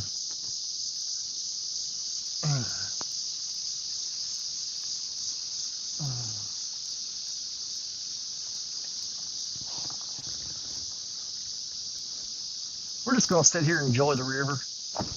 If we catch a fish, great. If we don't, we got to spend a day out here just chilling out.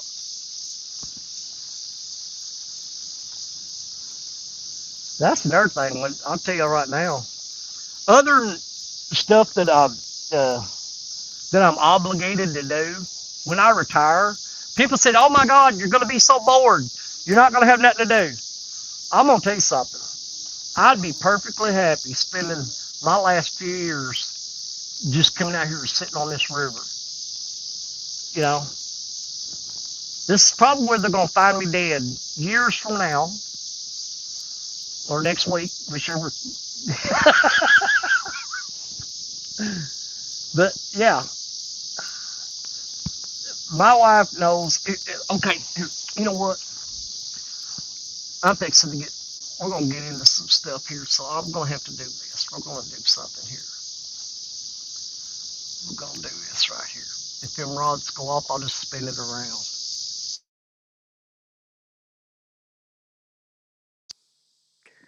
Did I mess my audio up? Can y'all still hear me? Somebody tell me. I heard my hearing aids go ding, ding, ding, ding. So can y'all still hear me? Somebody let me know. Can you hear me? Just waiting to see if somebody tell me because my hearing aids just kicked out.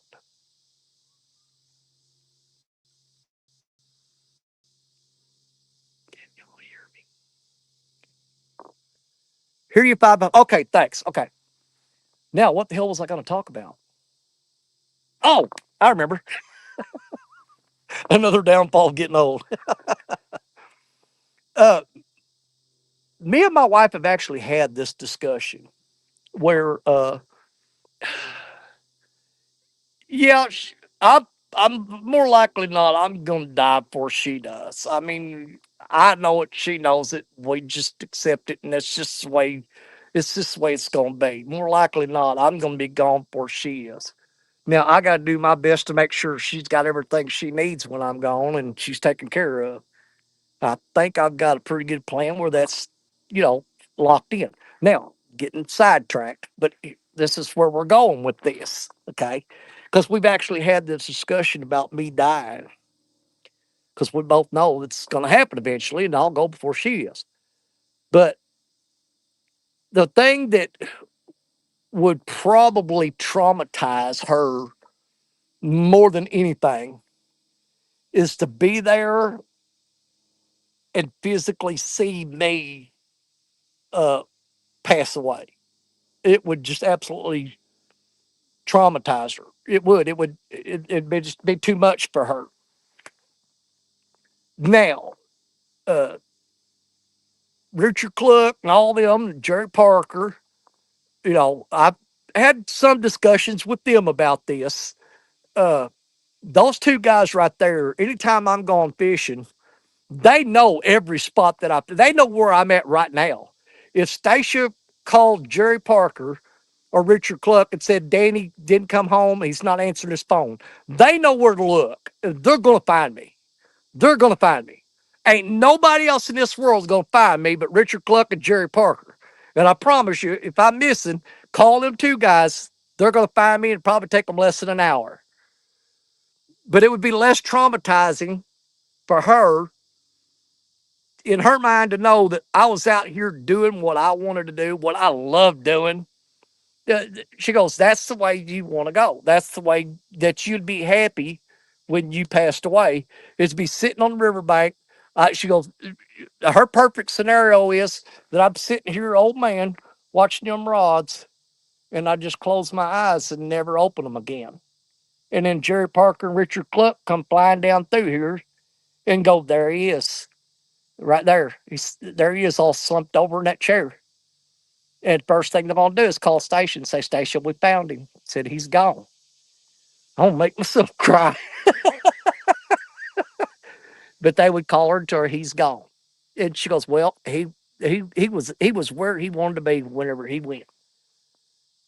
And I've had this discussion with her in deep, deep conversation. I've talked to Richard about it some and Jerry Parker about it some. Now they know the deal about whenever if anything ever happens out here on the river and I'm missing, that's the two guys that get called first. Uh, First thing you do before you call the police, search and rescue, or anybody, you call Jerry Parker, Richard Cluck. Then you call the police and say, "Look, my husband's out there fishing, and he hasn't come home, and he's not answering his phone." Well, Jerry Parker and Richard Cluck are already on their way. Okay, and they're going to find me before the cops can even figure out where to start looking. So we've got that all worked out, but it all goes back to retirement. See how see how many branches you can like slip off into when you're just sitting on the riverbank talking and having discussions. Is that we start off with retirement. Well, what are you gonna do? You're gonna be bored. You ain't gonna have nothing to do. I am perfectly fine sitting right here. I have not a worry in the world. I ain't gotta. I've done my time uh, working in different jobs and factories and out in the field doing field work and traveling in military. I've done all that. When it's my time to finish my life out doing what I want to do, I'm right where I want to be right now. Right now, I'm right where I want to be. I mean, don't get me wrong. I have no damn desire to drop dead on this fishing bank right now. That's not the dream, okay? I'm not looking to just sit here talking to y'all and just keel over. Hell, I want to catch a few fish first, you know what I mean? At least let me hang around till I catch something decent. But anyways, that's what you look forward to in retirement. We're gonna switch back to regular scheduled programming now. Anytime I have serious talk like that, I got to here's the thing. I'm the type of person, I know that I'm not looking you in the eye right now. But when I'm talking to you, I want you to look me in the eye. When I'm talking about something that I know I'm joking a lot and everything, but when I'm serious about it, I don't want to hide behind the camera and be spewing off all these uh what's the word I'm looking for? God, sucks getting old. Profound. That's not it. I don't know. But anyways, I don't want to be sitting here spewing off all this information behind the camera. The stuff that I honestly believe in with my heart and soul. I want you to be able to see me, look right in my eyes, okay, while I'm telling you that. Now, there ain't no fish on them rods. I'm looking dead at it. I got this eye. This eye's on y'all, that eye's on the rods, okay? But we'll flip it out here where y'all can see them too. You're not hearing the bugs anymore? And I got hungry and ate them. That was the reason you just hearing the bugs is because it's over in that Cottonwood Park and there's a bad infestation of them over there. Boy, I've got sweat all over my glasses and I'm seeing spots. I thought it was just, yeah, that's better. All right, let's just flip this back so you guys can watch the river. Back camera. There we go. Because it sure be awful for one of those rods to bend over. Not saying they're going to, but I'm not saying they can't. It could happen anytime. But it'd be awful if one of those rods went down in just like a absolutely breathtaking, magical, fantastic takedown. Y'all's looking at my ugly ass. That'd be god awful. He finally got a great takedown and he had a camera on his face. What the hell? Yeah. It's starting to get a little cooler here. I like that.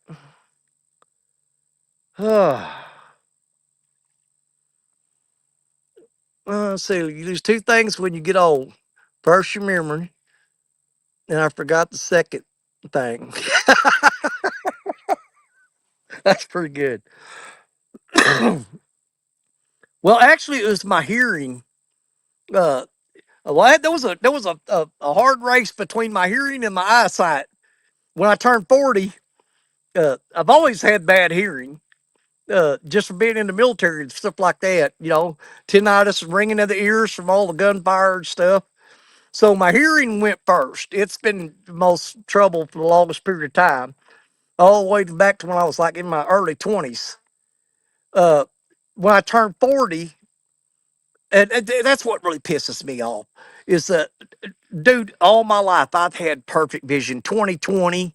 If you can have better than 2020 vision, that's what I had. Because I could be out in the woods sitting up in a tree or something, and I could look 120 yards away and see a squirrel chewing on a hickory nut and him just barely moving. And I could, you know, see critters running everywhere. Hey, Stone, good morning. What? Uncle Jack's Old Wood Shop. That's that Christian channel sending me messages. Yeah, I got a Christian channel that I've been kind of hanging out with lately. They're pretty good people. but their timing just is not good when they send me messages. But what was I saying? Oh yeah, dude, that's the thing. Losing my hearing didn't bother me as much as losing my sight. I've always been really proud of myself that I could, me and wife be riding around and stuff, and I'd say, oh look at that deer over there. Where at? About a mile across that field over there. See him standing there? And she goes, oh my God, how did you spot that far away? Hell, I can't now. I mean, I can still pick a deer out of sitting up on a tree stand. I can pick a deer out before most people can see them, but not like I used to. And I ain't gonna lie, I've had a few of them sneak right up on me, and I look down and I'm like, oh shit. You look down a tree stand, he's standing there, and you go, how the hell did you get here and me not see you? Well, back when my vision was perfect, they wouldn't have done that. I'd have seen them. But yeah, I get one occasionally sneaks up on me every now and then. There's my good buddy Catfish and Crappie, Mr. Mark. What is up, my friend? Oh, I think me and Mark, we call each other on the phone or we message each other, and we got a bit of a competition going about which one of us is going to fall apart faster. I know he's got as many problems going on as I do, but just like me, hey, I'm just telling you about it. I'm not asking for sympathy, and I hope it doesn't sound like I'm whining. I'm just preparing y'all for the inevitable. It's that we're not in great shape, and that's our deal. We're not whining. We're not looking for sympathy. We're just letting y'all know, hey, I got, the old body's running. It's running its last race, and it's getting close. You know, when you start looking a few miles ahead, you can see the finish line. Just you stop running and you start walking. Yeah, if I'm running a race to the end of my life, well, I'm gonna go from a hard run to a speed walk to and just shuffling. I ain't trying to cross that finish line. So me and Mark kind of slow it down, and we're just kind of walking beside each other, side by side. And he'll take one step, and I'll take one step, and then we might sit down and rest for a little bit.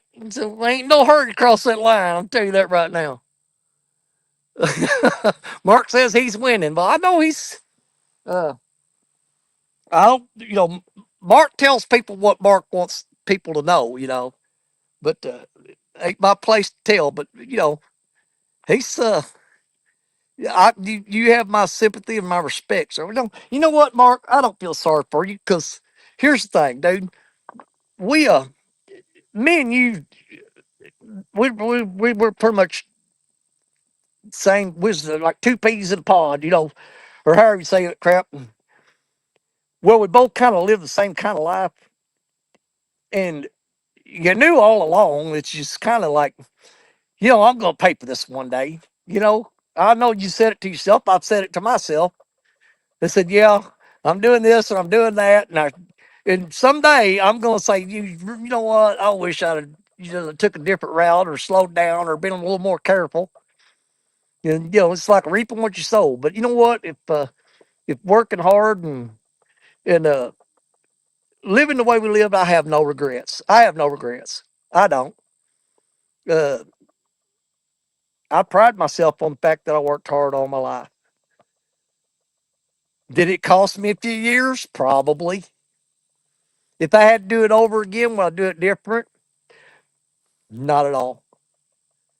I'd probably if you could take me back to like elementary school, like take my soul out of my body right now and put me back in my body when I was in grade school, and still have all the knowledge that I have right now about as far as uh, how I did this or how I did that and what did I do this, what mistake did I make there.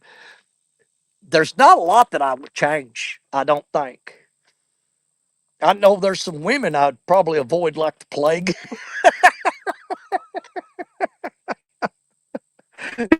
Yeah, if I could go back to being, even just going back to being like 21 and still have all know everything that happened in my life, and I'd have a choice to relive it the same way or change little things here and there.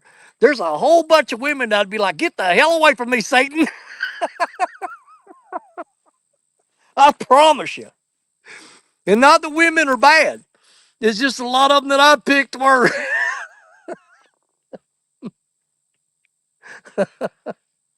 Yeah, I was a skank magnet. Oh, that's why I thank God every day. I'm not kidding you a bit. I thank God every day for the wife I've got right now. I had to dig through a whole lot of dirt to find that diamond, but I got it. That's another aspect of the story. If you told me I could go back in time and relive my life and change whatever I want, but one of the stipulations would be that I would never meet my wife that I've got now. You could change anything else in your life to have a better life. You'd be smart enough. You'd probably be a rich man because you'd know choices that you made where you could have made money and you didn't take it, or you could have come up with some kind of idea that would have made you rich and you didn't do it, either out of just laziness or just procrastinating or whatever. But if you told me I could go back, live my life any way I want, but one stipulation was I'd never meet the woman I got in my life right now, I'd tell you, go to hell, just let me stay where I'm at right now, and I'll just go ahead on and die. I ain't reliving that crap if I can't see her. Not going to happen. I wouldn't do my life over if I knew I wouldn't meet her. Wouldn't do it. My hand to God right now. He knows I'm telling the truth. He knows my heart. He knows my soul. And I believe that with everything that's in me. I do love her so. She don't think I do.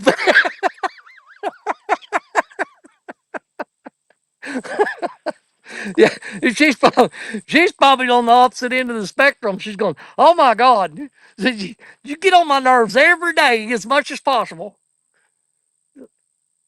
And I'm just, there's times I wonder if she had it to do over, if she wouldn't just like shoot me the minute I said hi to her. She might, if she knew then what she knows now. Yeah, she'd probably ran over me with a car or something. Of course, I'm kidding. She's a good woman, and the reason she's a good woman is because,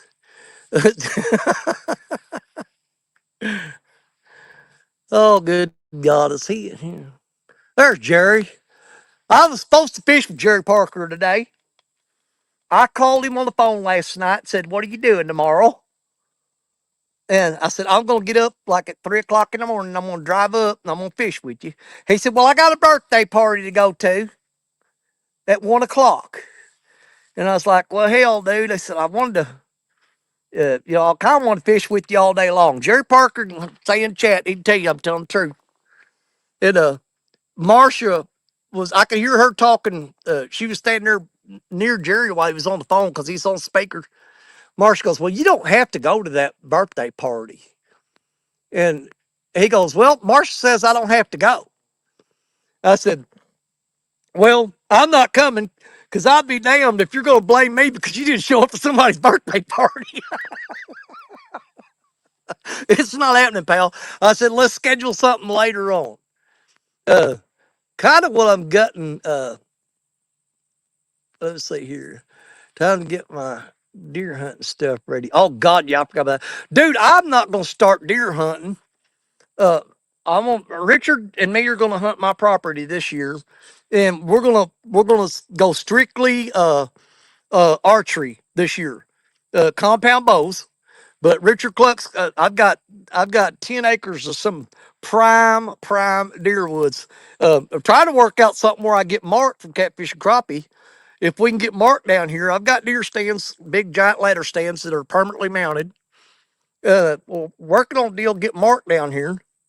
Uh, but me and Richard are going to hunt this year. But I told Richard, I said, "Dude, we're not going to start hunting until Halloween.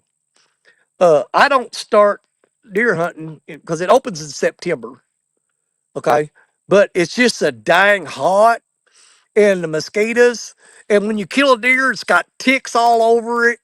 And plus, it's so hot. You got to field dress that thing, and you better have a cooler with bags and bags and bags of ice to pack that deer up, or that meat's going to rot in an hour. It's not going to be good out there in that hot, hot sun. No.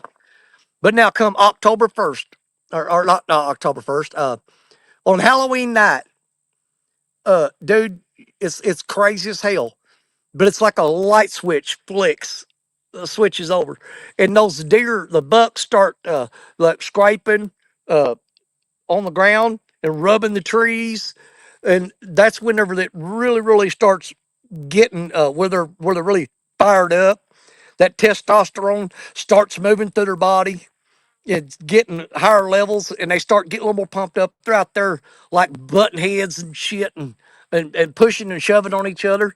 But yeah, come the last day of October, usually is when I get the bow I take it off the rack off the wall, and I head to the tree stand. Yeah, so me and Richard are definitely going to do that this year. And if at all possible, we're going to get Mark down here and set him up. See what I like about, with the property I own, it's a family farm. It's been in the, my mom and dad bought that property the day I was born. Literally, literally. The property I own right now, uh, when my mom was pregnant with me, uh, her dad had been going through the process of buying this land. And the day they went into the bank to sign the papers, and they signed the papers to buy that property, while they were signing the papers, her water broke.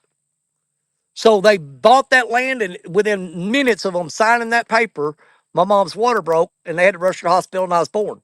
So that property has been in our family since the day I was born. Literally, the day I was born.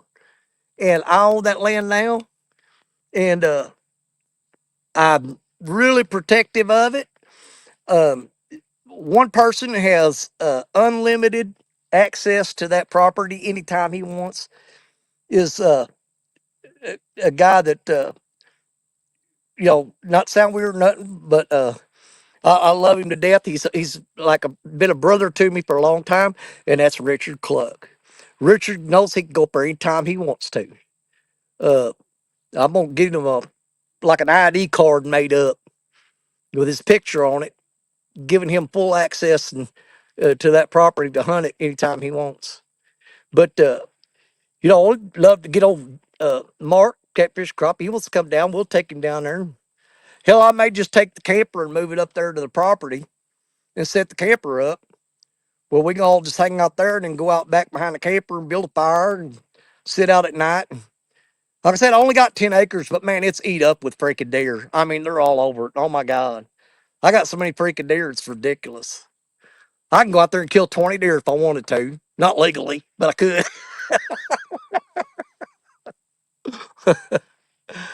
uh, I'll never sell it. I'm never going to sell that land. It's going to be passed down from generation to generation. Now, I can't tell you what my kids are going to do. I know where it's going from me to them. And if they sell it, then I'll tell them like Brian B. I hope they pee the bed. Oh, that reminds me. I did see Brian B. pop in here a while ago. Let me back up. We got to make sure we acknowledge him. We absolutely got to acknowledge Brian B. Where was he at? I thought I saw him in here a while ago. There's Jeff Bill. I didn't see him either. What's up? Oh, that's way back. So this division's going south quick. Uh, Said, I'll let you and Richard try the crossbow. Well, I've got two crossbows. I've got Excalibur Exocet 200, 200-pound draw weight. It's a recurve. And I've got a Barnett Jackal. But I ain't gonna lie, my favorite bow that I hunt with is a Matthews Z7. That Matthews means a lot to me because there's a friend of mine that bought that bow, and he went out hunting with it, like 2 seasons. Okay, and he passed away, and his wife got a hold of me and said, "Hey, he wanted you to have this bow." And so I've got that Matthew Z7. That's my favorite bow. I used to have an Oneida Eagle. You know the Oneida bows. Remember those that had the double limbs? Uh, it may be old age or whatever, but I can't remember what the hell ever happened to that bow. I don't remember selling it, and I don't remember it getting stolen. It just disappeared, and I don't know what I did with it. I probably put it up somewhere, and forgot about it, and I'm never going to see it again. Let's see, 20 acres. See, the 20 acres I got access to that's loaded with turkey. Now you're talking. See, now that's what I see. I've got plenty of deer, but I don't have no turkeys on my property. Uh, Poachers killed them all out. I used to have turkey on my property, but I had a problem with poachers coming out there. And between that and the foxes and the coyotes and the bobcats, they wiped the turkeys out. But Darren, I'll tell you what, I just didn't go turkey hunting as I would deer hunting, to be honest with you, with a bow. I love shooting turkeys with a bow. Using crossbows is the only way I can bow hunt after my neck surgery. The surgery didn't help. Yeah, sometimes it's hit or miss. Well, see, that's the thing about my compound bow. Uh, Actually, if I go out, all I, all I can do is shoot it enough times that I feel comfortable with it being zeroed in and spot on. If I can't go out there and just shoot it all day like I used to.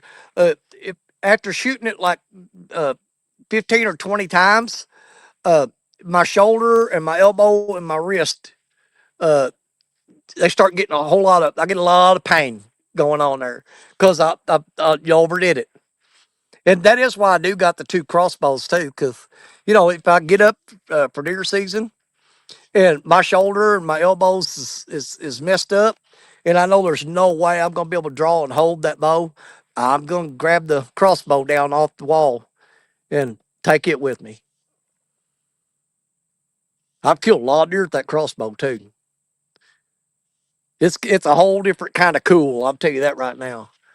But there's just something about having a compound bow, and I've got a recurve uh, traditional bear Kodiak uh, bow with the old pine arrows and the turkey feather fletching and a bear razor broadhead. I killed my first deer with that bow, and I still got it. And honestly, it's kind of cool because there's no sights. You're strictly instinct shooting with that bow. But over time, I've gotten spoiled with the sights on that compound bow and the scope on that crossbow. If I got that old recurve out and tried to shoot it right now, I could probably hit a barn door. But if you drew a circle in the middle of it, I'd miss it every time.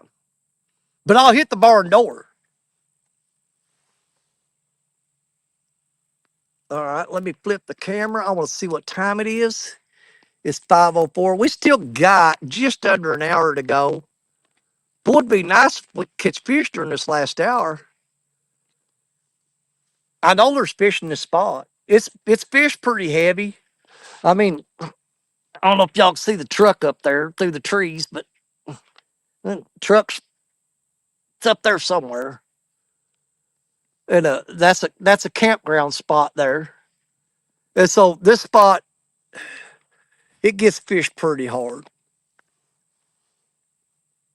I'm a firm believer in you fish one spot too much, uh you'll thin the fish out there, but I don't think you completely eliminate your chances of catching fish because blue cats travel. Uh they travel more than the flatheads or channel cats do. You can actually fish a hole out, and it may be messed up for, a week or two, or maybe even months. But as much as blue cats move, there's going to be some more come in there. But there's a lot of these spots that I fish that where I've, hacked my way through the woods, walked along logging trails and stuff, and pop out on the river in a spot that nobody's ever fished at. You don't you sit there and know there ain't nobody been here. Then you find a nice fishing hole and you sit there and just catch fish there all the time, anytime you want.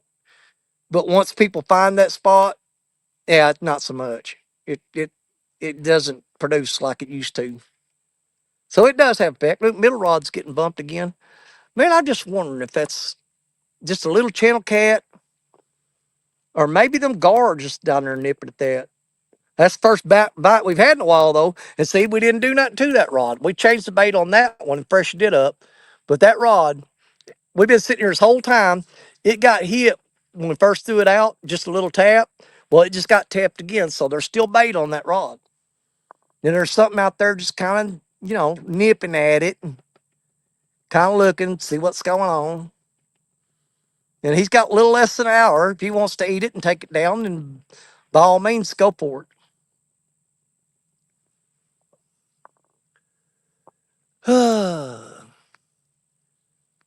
Let's see, Parker. I killed a lot of deer with a recurve until I switched to a compound. Yeah, me too. Like I said, that's all I used to hunt with was a recurve. When I made my first kill when I was 8 years old. When I was 8 years old, I shot a squirrel on top of a hickory nut tree with a 15-pound recurve bow with a wooden arrow with a blunt tip on it. The first thing I ever killed was a squirrel. Shot him on top of a hickory nut tree, popped him right on top of the head, and he fell out there in his graveyard dead. Yeah, and first deer I ever killed, I killed with a recurve and killed like 3 or 4 after that. Then I got me a compound bow and hunted with it for years and years. And I switched. I used to be one of them guys that, and I'm sure Jerry Parker probably can't deny this either. But if you remember, Jerry, you'd see a bow. Everybody's advertising it. Okay, this is top of the line. It's the best there's ever going to be. Look at these features on this thing with the centrifugal wheel and this, blah, blah, blah. The pulleys are set up to where it's got so much let off. This is the greatest bow of all time. And you go buy it, and next month they come out one's better. And you trade that one in and get the other one. And you go, okay, this bow's better than that other one. And it's the top of the line. It's the best there's ever going to be. 2 months later, they come out with another one. And you're like, dadgummit. I traded in and traded up on bows like so many times it was just freaking ridiculous. And the sad part about it is the bow I had, there was nothing wrong with it. It was just that I wanted that one that they said had this or had that one didn't have. You know what I mean? It always had some new gadget or something on there that's supposed to make it just a little bit better. And you didn't want to be the guy to show up in deer camp and 2 or 3 guys had that newest version, and you're still hunting with that old one from last year. And looking, oh god, dude, that bow sucks. I'm like, dude, you know how many deer I've killed with this bow? And well, you need to get one of these. It's better. I'm like, well, crap.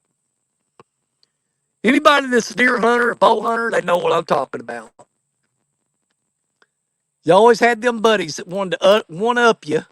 That had the newest, bestest thing. You know what I mean? Ugh. Hunt squirrel, deer, rabbit, turkey, bear. The only thing I haven't gotten is a black bear yet. Well, the thing about black bears, you got to get them before they get you.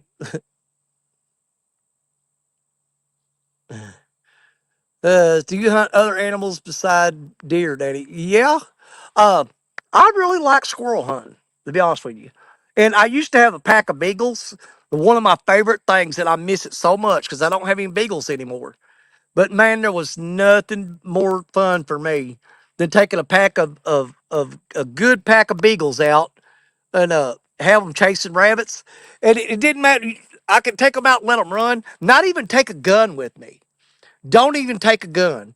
Just if you've ever run beagles and hear them when they're singing, that's what it is to me. They're singing when they're bawling and barking, chasing a rabbit. That is like one of the most beautiful symphonies that you'll ever hear. It's like them dogs out there singing, chasing that rabbit. And there's been times I take my dogs out and just let them run, chase rabbits. Wouldn't even take a gun with me. And that was probably the most favorite thing I ever did. Even I like that more than deer hunting.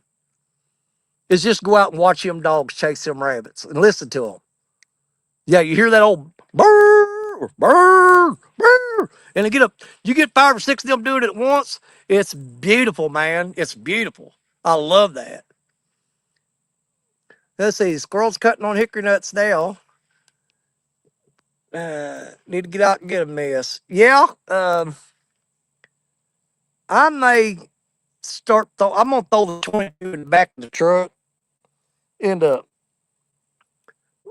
maybe a couple days when I get off work, because I got to. Here's the thing: where I work at is 25 miles from my house, but I have to drive right past that 10 acres of property that I own to go to and from work.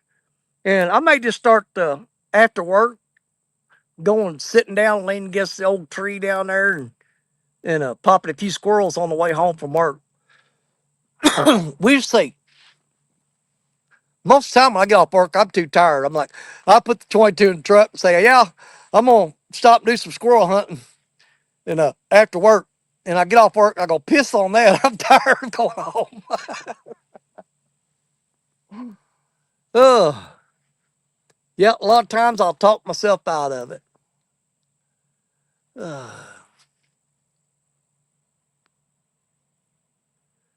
Let's see, back. Oh, dang, Mark, you missed so many good conversations about squirrel hunting, bow hunting, rabbit dogs. We've been just we've been just having a conversation. Well, me talking and everybody else listening. I got the I've got the cotton picking link pinned at the top of chat. Anybody want to come up here and add another voice to the screen besides my big mouth? They could have done it at any time. And I don't know how much y'all enjoy sitting there just listening to me talk while we're watching these fishing poles.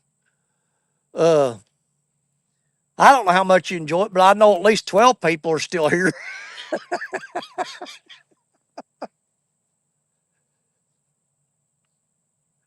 I don't know. We start getting into some deep thought here. You know, I don't know how many people uh, come on in the chat during my show, and on days like today when I'm just sitting here, got the rods out, and I'm just rambling. We talk about different stories and different opinions, different aspects of life, and me just running my mouth nonstop, just on and on and on. And every now and then glancing at chat and getting maybe a different opinion from somebody or seeing their comment about what I'm saying or whatever. I don't know how many people actually enjoy sitting here listening to me talk while we're sitting here fishing, or if some of them just feel sorry for me and they turn the computer on and tune into the Danny Stone Outdoor Show and then go outside and rake leaves. Well, I'm gonna turn this jackass on and I'm gonna go out and mow the yard. You know, give him some watch hours. I don't actually have to be there, but I do appreciate it. I know I ain't gonna lie, there's times in my life that there's things get you down and you start getting a little depressed. And one of the things that always picks me up and helps me out and keeps me from getting just down and out in my attitude, and just getting where nothing seems like it's going right, and the world sucks and blah blah blah. The thing that keeps me uh in a positive direction, okay, is just hopping up here and me just spilling my guts, just talking about anything and everything, and then look over on the screen and see that people are actually sitting there listening to that crap. You know, um, that means a lot. It does. Because if you start thinking, you get in those moments where you think nobody cares, nobody gives a crap, you know, uh, they could care less whether you take your next breath or not. And there's times I've gotten, to the point where you start wondering, does anybody really give a crap? But then I come up in here and start doing this, and you look over and you go, well, you know what? Somebody does. Uh, let's see, I came to the realization that these two dogs I have will probably be my last. Is that those farting, burping? Uh,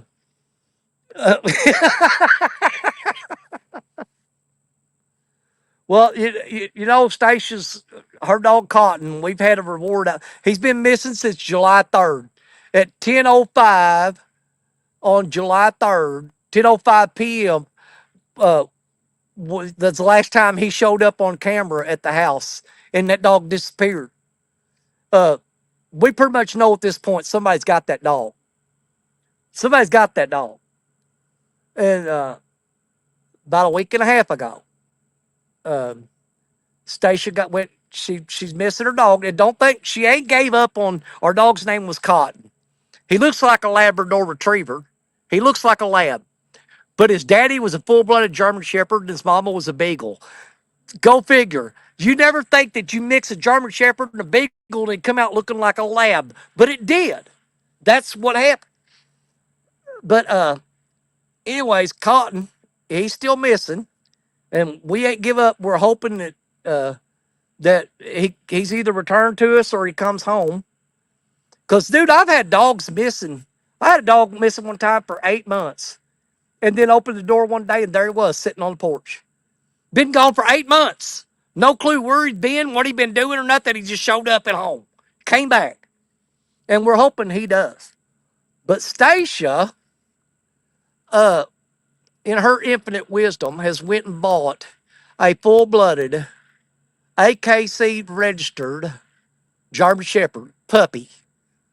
He's 3 months old, weighs 20 something pounds. He's white. It's a white German Shepherd with blue eyes. And she's got her new dog. And I'm going to tell you something. That little bastard has chewed up everything that I own.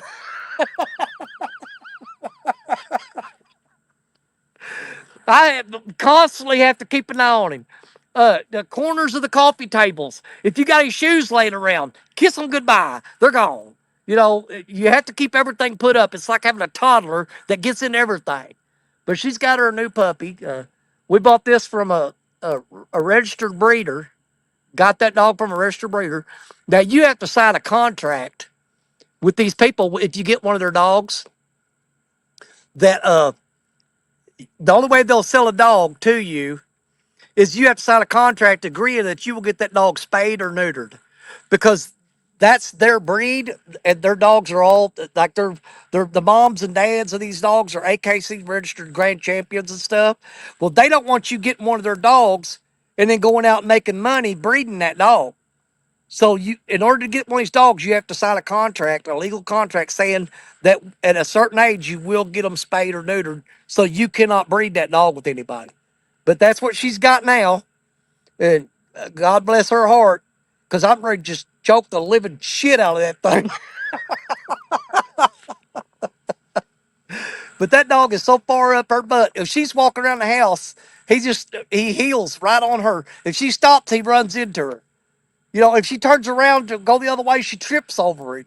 But he will not leave her side. He stays right by her. Oh God! But yeah, you have to constantly if he's not laying down in the living room floor, like we're in the family room and watch TV. If he's laying in the living room floor, okay, I got eyes on him. Everything's cool. We're good. If you look around, you can't go see. If you can't see him in the immediate vicinity, you better go find him because his little ass is tearing something up. But he had the cord going to the router to our internet. And I got a recliner set up in the living room that I lay in, and I didn't pay attention, but he went sneaking around through there, and he got behind my recliner, and that's where the cord to the router to the internet, everything is plugged in. And we're sitting there watching TV, and all of a sudden, damn TV goes off. My computer loses internet. And I'm like, what the hell? And I hear something. I look behind my recliner, and there he is with the cord in his mouth. I chewed it in half. And we had to special order a new cable for that because you can't just, it's not just any cord that you can plug in. It's got a little box on it that's got certain wattages and certain amps and this and that. And it's got little converters in there and stuff. And he chewed that damn cord in half. He got past me, is what he did.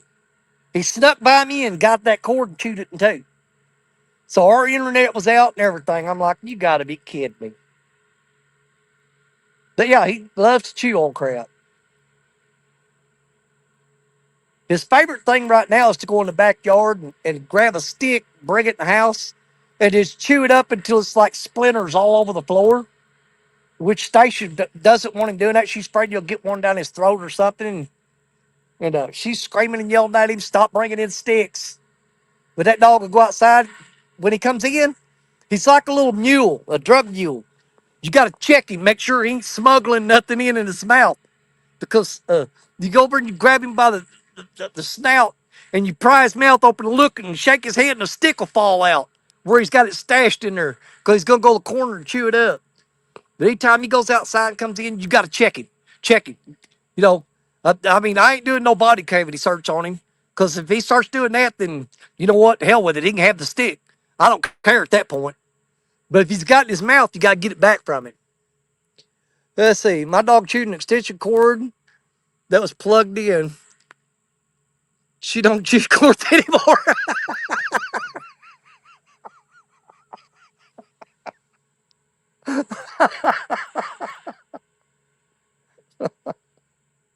Yeah, that's that's absolutely. I'm gonna say it could be positive or negative reinforcement because you you got to have a hold of both of them for it to be effective. You got to have the positive and the negative in your mouth at the same time. But yeah, that'll make their eyes pop out and they'll probably piss themselves.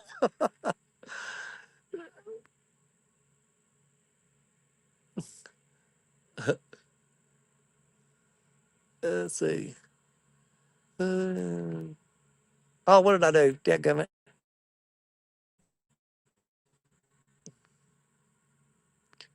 Da, da, da, da, da.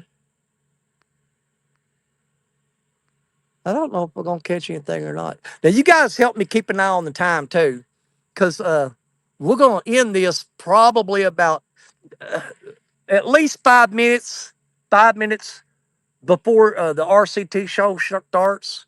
We'll make sure that we get out of here on time. So you guys kind of keep an eye on that. For you guys on the East Coast, it'll be uh 6:45. For y'all here where in my local area, it'll be 5:45 in Central Time.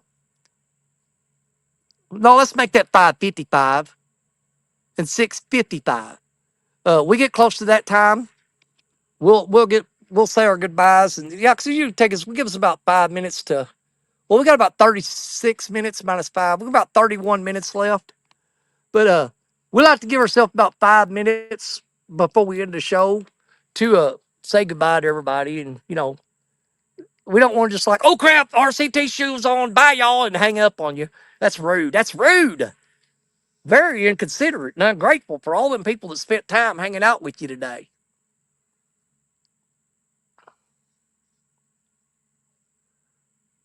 But even after the River Cats Tackle show starts, I think I'm going to hang out here for another hour or two because I think that's when the catfish are going to start biting. It's usually later in the evening. I can sit here all day long and just get maybe a nibble or maybe go all day without even a bite. But man, when you start hitting that downside of the day, toward the end of it, you'll usually get on some. And if I do, I'll make sure I hit the camera and record button and get some video for you guys. I put out a little short, I think it's like 2 minutes long, a little short video today where I was fishing at this morning on stand day. Excuse me. After stand day was over, I got to looking down on the bank and I seen something flopping right at the edge of the water. And so I snuck down there with the camera and it was a giant grass carp, and he was actually sticking his body out of the water up onto the bank and grabbing grass off the bank and eating it. And so I shot video of that and I uploaded it and I put that on my channel today. So, uh, yeah, I did post a video today of a grass carp, and he's literally sticking his body out of the water up onto the bank and grabbing grass off the bank and eating it. I guess that's why they call them grass carp. See, I went back fishing the other day and got an 18-inch walleye. It was delicious. I saw that fish. You suck, Mark. I want one of those. Man, I want to mess with walleye so bad. And Jerry Parker, that's on my bucket list. I've never been walleye fishing. Mark already knows this. We talk on the phone, but I've never been walleye fishing, and it's on my bucket list. I want to go. And Jerry Parker's supposed to take me, but with Jerry Parker's schedule, a lot of times, if you get to fish with Jerry Parker, you just basically head up his way, and hopefully you run across him on the river. But if you actually try to schedule something and say, "Hey, we're gonna do this," yeah, it's damn near impossible. You just basically just go to the river and say, "Well, if Jerry Parker's there, I'll fish with him, but I'm not gonna try to book nothing because there's always something coming up." But yeah, Jerry's supposed to take me walleye fishing. I know of a couple spots. I mean, they always tell me there's walleye on the Mississippi River, but from what I understand about walleye fishing, I know very little about it. I'm telling you, we're out of my area of expertise here. You're looking for like a gravel bottom or something like that, I think. This is all sloppy gumbo mud and sand, stuff like that. So just in a muddy river. So jigging for walleye here is just not something I think would be very productive, to be honest with you. I just don't see it being productive to even try it.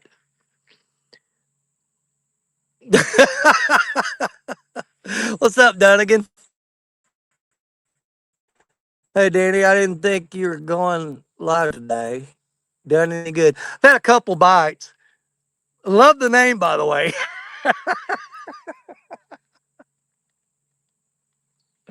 Oh my God, that's nice. That one's too easy. Way too easy. You weren't going to get me on that one. But you're not lying either, though. Hey, I just remembered something. I got, let's sit there in here. I went to I have to go to DNR conferences about 3 or 4 times a year. I went to one last week. Yeah, Poplar Bluff, Missouri is a 2-day conference. Uh, I've got the next one is coming up is in October. I've got to go to Columbia, Missouri for 5 days. But it's all sponsored through the Department of Natural Resources, Missouri Rural Water Association stuff. I have to go to these conferences to keep my my hours up for my licenses that I got. But you got different vendors up there, and there was a military deal up there. I don't know how well y'all can see this, but I'm gonna mix this up in a bottle of water right now. But it's military hydration powder by a company called Hoist. Never tried it. I brought some with me to mix up for. I've got a pack of orange and I've got a pack of grape, but it's military hydration powder. Hoist. Haven't tried it yet. What do you guys think? Grape or orange? We're gonna mix it up and give it a try real quick. Which one do you think we ought to try? The grape or the orange? I just brought 2 packs with me. They asked me if I wanted any of the fruit punch, and I'm like, no, I hate fruit punch. I absolutely hate fruit punch. So what are we trying? The grape or the orange? Orange? Yep, 2 oranges. I was really hoping you guys would say orange. We're gonna see if this crap's any good. We got a 20-ounce bottle of water here. Let me get this bottle of water out. And we're going to try this out for you guys. We're going to try out this military hydration powder by a company named Hoist. Not sponsored by them. I have no obligations or anything to them. They just, the company met up with me and they said, hey, we see you out there fishing all the time and the hot weather stuff. So why don't you take about a dozen packs of this with you and try it out? There's our 20-ounce bottle of water. Of course, we're going to have to drink some of this out of here or it won't fit in there. So let me get a little bit of this water out. Don't waste it. Drink it. Don't pour it out.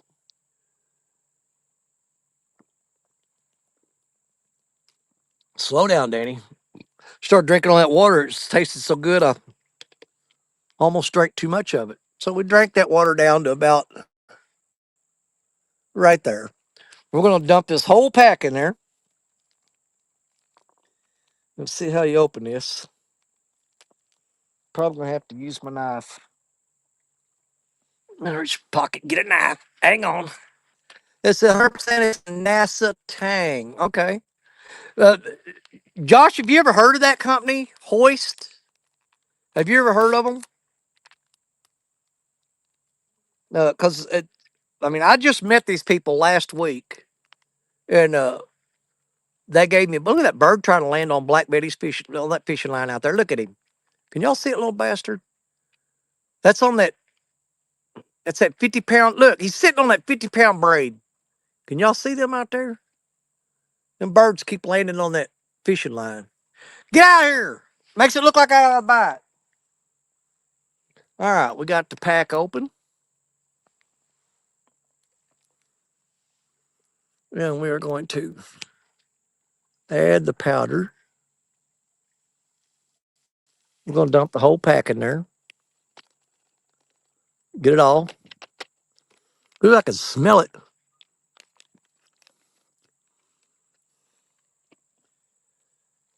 Now, shouldn't it turn the water, if it's supposed to be orange flavored, shouldn't it turn the water orange? It looks more like, it's not orange flavored. You want to shake the hell out of that. I wish Jerry Parker was here. I'd let him shake this. He's really good at it. Jerry is so good at that right there. I'm serious. Just say, Jerry, shake that up for me. And just hand it to him. And he will make sure it's mixed really well. You know what I'm saying? They, if you ever got a water bottle that you put powder in, you need it shook up, hand it to Jerry Parker. And he will just go to town on it. I'm serious. He'd tear it up. All right. That's about as mixed as we're going to get it. All right. Let's see. Now we get facial expressions too. It's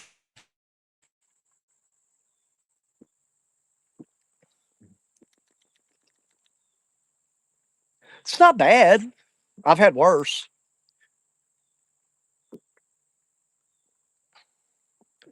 I will say this: if any of y'all have ever had the liquid IV, um, the powder that you mix, okay, I absolutely I hate the liquid IV.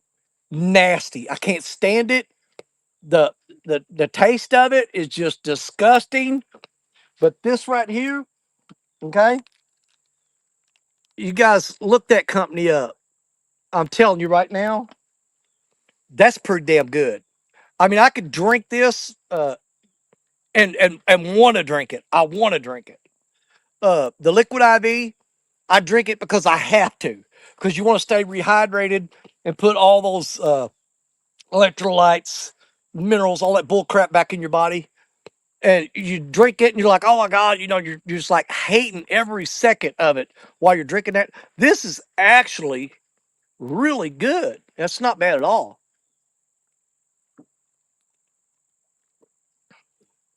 Absolutely. I'm going to order some more of that. They told me if I wanted more, just drop them an email. So they are definitely going to be hearing from me. So there you go. If you're one of the people that uses liquid IV, I'm gonna tell you right now, that company right there's got liquid IV beat all to hell because you could drink this and actually enjoy drinking it. And like I said, I don't owe these people nothing. They gave me like 12 packs of this to try out. Let's see, I bet it's loaded with sodium. Well, let me look on here. Uh Nutrition facts. Oh my god, it says well, first off, it says 2 servings per container. I was supposed to mix that in two 20-ounce bottles. It says one serving, 20 ounces. And it says servings per container, too. So this is like, we mixed this really strong. I guess I should have read the package, huh? Let's see here. 2 servings per container, serving size, one stick, blah, blah, blah, blah. Calories, 50. Total fat, 0. Saturated fat, 0. Trans fat, 0. Cholesterol, 0. Sodium, 150 milligrams or 7%. So it has 150 milligrams of sodium. Uh, Total carbohydrates is 12 grams, 4%. Dietary fiber, 0. Total sugars, 12 grams, includes 12 grams added sugars, 24%. Protein, 0. Vitamin D, 0. Calcium, 20 milligrams or 2%. Iron, 0. Magnesium, 20 milligrams. And potassium, 45 milligrams. So there you go. You can rewind that and get all the information, or you could just, it tastes good. It's really good.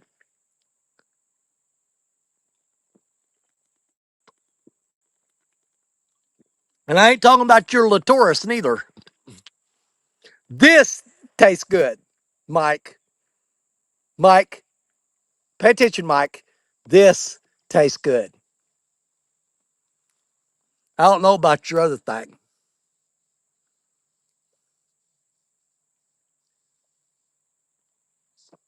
Well, I tell you what now, I'm definitely switching to this. I'm gonna go home and order me a case of this crap because it is way better than liquid IV.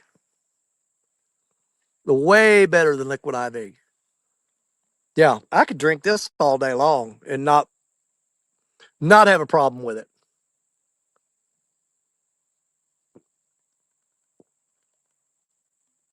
Uh,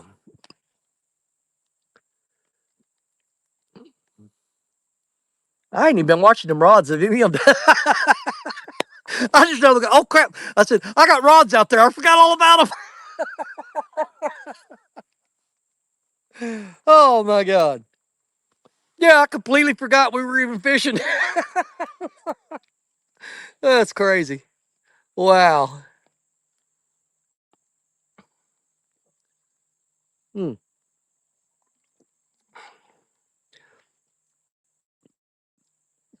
I do have a 20-ounce Mountain Dew. I'm gonna go ahead and drink that whole bottle though. You know, I said I was being conservative, but I've got a 20-ounce Mountain Dew. I know that's not the best thing in the world to have to drink, but beat Parker, hide and seek. I'll guarantee it. I guarantee it.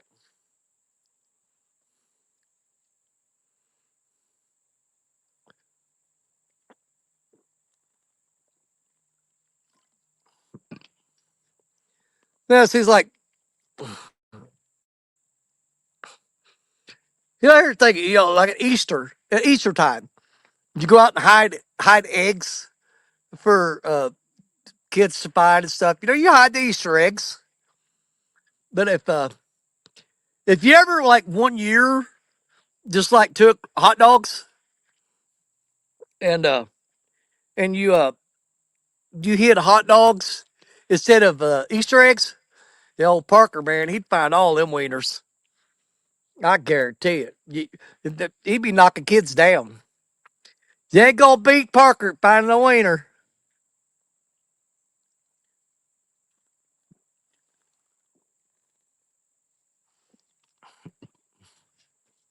Oh, middle rod. You can bite him all day. He actually been it about 3 or 4 inches.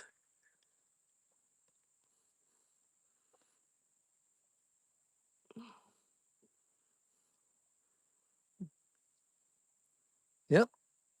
I know him bending that rod 3 or 4 inches don't sound like much, but if you ask Parker, it's a lot.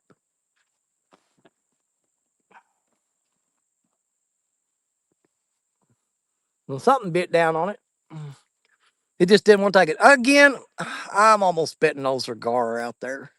I think I got just a crap ton of gar. But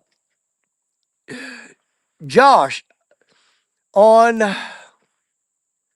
I think September 19th, okay? I gotta get back with him and find out more information.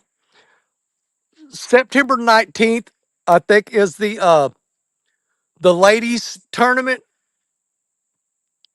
if I'm not mistaken. But Larry Listenby, old boy outdoors. Hey, 205, what's up, buddy? Larry Listenby from Old Boy Outdoors. He said that him and Fanny are going to be at Crab Orchard Lake for the ladies tournament. That's where they're going to go. And he asked me to get a hold of you and Jerry. Uh, I ain't said nothing to Richard about it yet either. Uh, they're talking about doing the Crab Orchard meetup that weekend. Uh, if you don't care, put some thought into that. Look at those dates. I'm almost sure is Christina fishing the uh is she gonna fish the ladies tournament? I'm almost sure Christina's going to.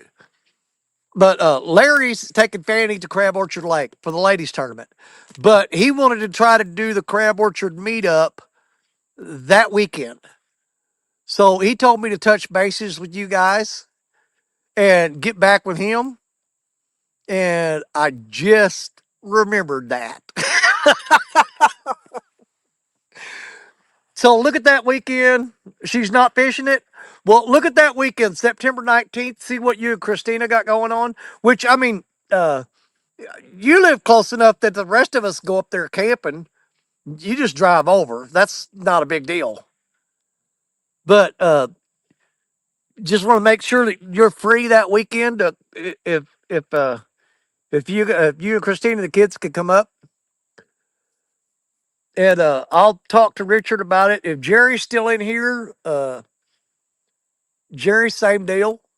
I think what me and Richard will do, if Richard wants to, I'll pull the camper up, and Richard can pull either the pontoon or uh, the other boat up there.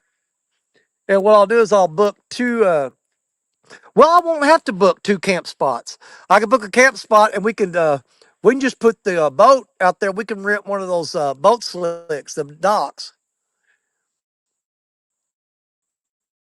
uh, and we'll just put the boat on the water and put it in one of the boat slips out there, the little floating dock deal, and park his truck down there on that grass.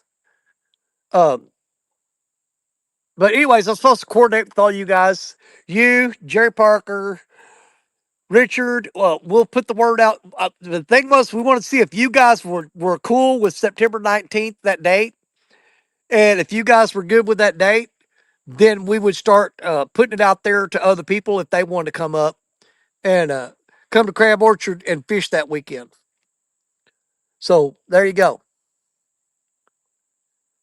So just message me later or whenever you can, later this afternoon or tomorrow, whenever, and see if you want to try to uh, coordinate that. They'll be working on the house, I'm sure, but can break away for a while. I need a break. See, exactly that's what I'm saying. See, you're close enough that I can get a bunch of people up there camping at the campground, and all you got to do is drive over from your house. You know, it's not a big issue for you. It's just I didn't want to set that up and then you and Christina not be able to come because you're either working or something like that. You know what I'm saying? That's the whole point I'm trying to make. Is we kind of want you guys to be there too, you know? Because I mean, if the Dunnigan family's not going to be there, I mean, it it just takes a lot away from me going up there. We enjoy hanging out with you and your wife and kids. Every time we hang out with you guys, it's always a blast. Especially my best bud, John John. Yeah, you know, me and him are buds for life now. He knows I'm gonna let him reel in a fish.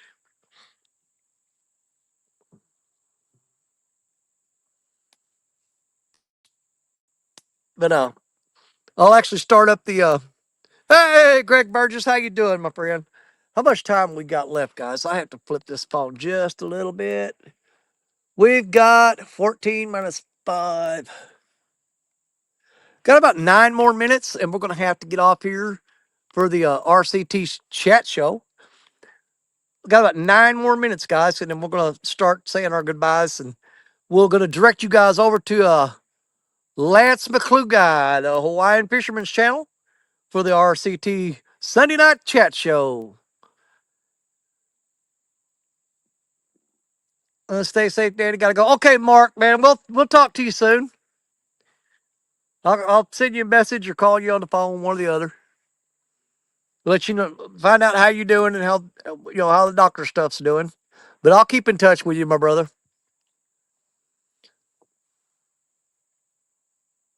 But even after I end the show, I'm gonna stick around because I think the fishing's gonna get better in about an hour, maybe two.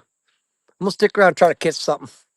And if I do, I'll shoot video of it so you guys will have undisputable proof. Because I think that's when the fish are gonna start biting. Yeah, when I end this show, I'm gonna reel odds up, put brand new bait on all three of them, and recast them, and hang out for another hour at least.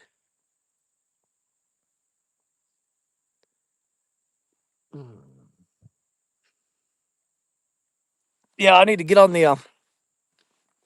We've actually got the Crab Orchard meetup. Uh, we got a chat group. I'll need to get that thing fired back up.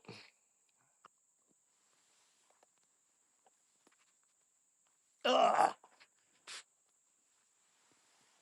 these fish gonna start biting here after a while. They got to.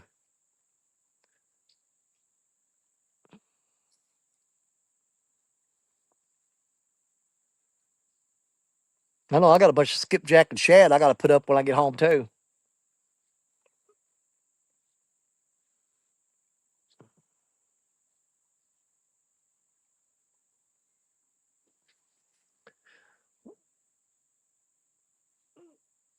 What's the difference between jelly and jam?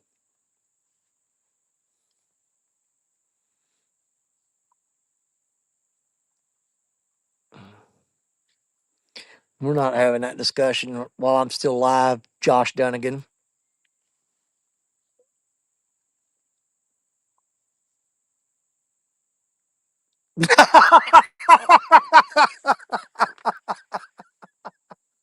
Oh my God, dude.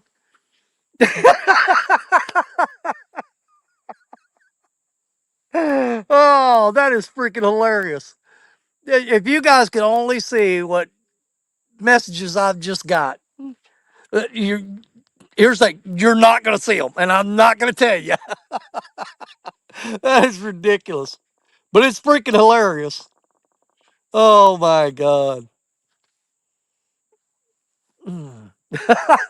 I know somebody at work I'm gonna use that on tomorrow.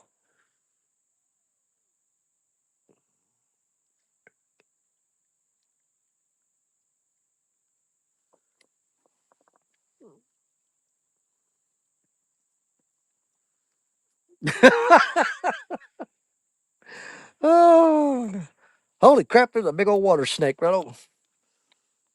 Now, y'all probably can't see him. It's a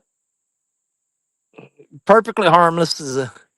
It's a diamondback water snake. He's just crawling along the rocks there. All right, let's see what kind of time we got left here. Oh, dadgummit. We got about 5 more minutes. I'm just going to leave the phone up in that position there. We're going to do TikTok mode for the last 5 minutes. Then we'll get ready to get out of here. I'll flip it back. Mm-hmm. Yeah, I'm going to stick around until I catch at least one fish. Or I'm going to try like hell. That way I don't go home skunked. I think I need to throw it further out that way. I've been casting into the current right there.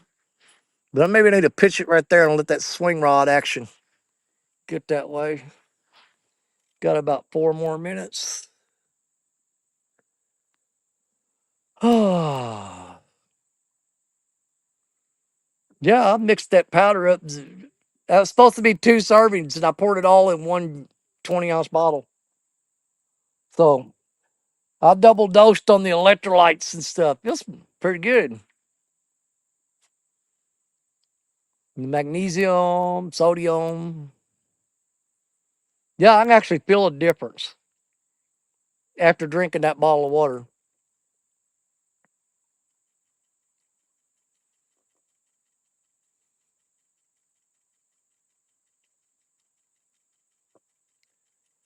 Oh, man, I dread going to work tomorrow.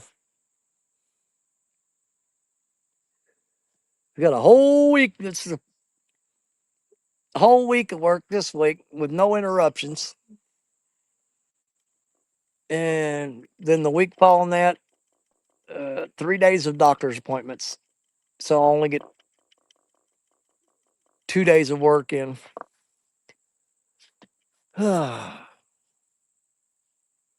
Go ahead and start getting ready to turn this camera around.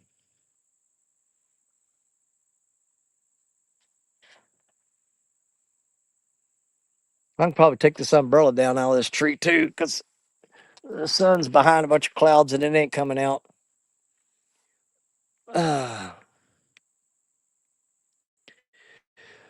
See, maybe it'll cool off soon for it. It's not terrible bad right now. Yeah, temperature's not like killing me. I've had a kind of a breeze going every now and then. Mondays always go by fast. Well, not necessarily. Sometimes they do, sometimes they don't. Let's go ahead and swap this around here.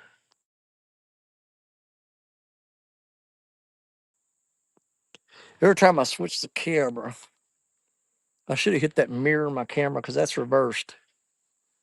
Yeah, I hate it when it's backwards. I really, really, really do. Can't stand it when it's backwards. Do that mirror image crap.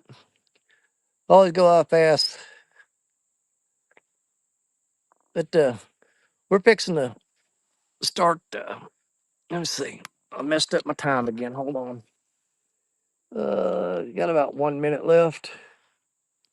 We'll start getting out of here. So do sheet metal work, cut grass to the side. So I'm ready for fall. I bet. Absolutely. Like my wife says, fall is her favorite season of the year. All 3 days of it.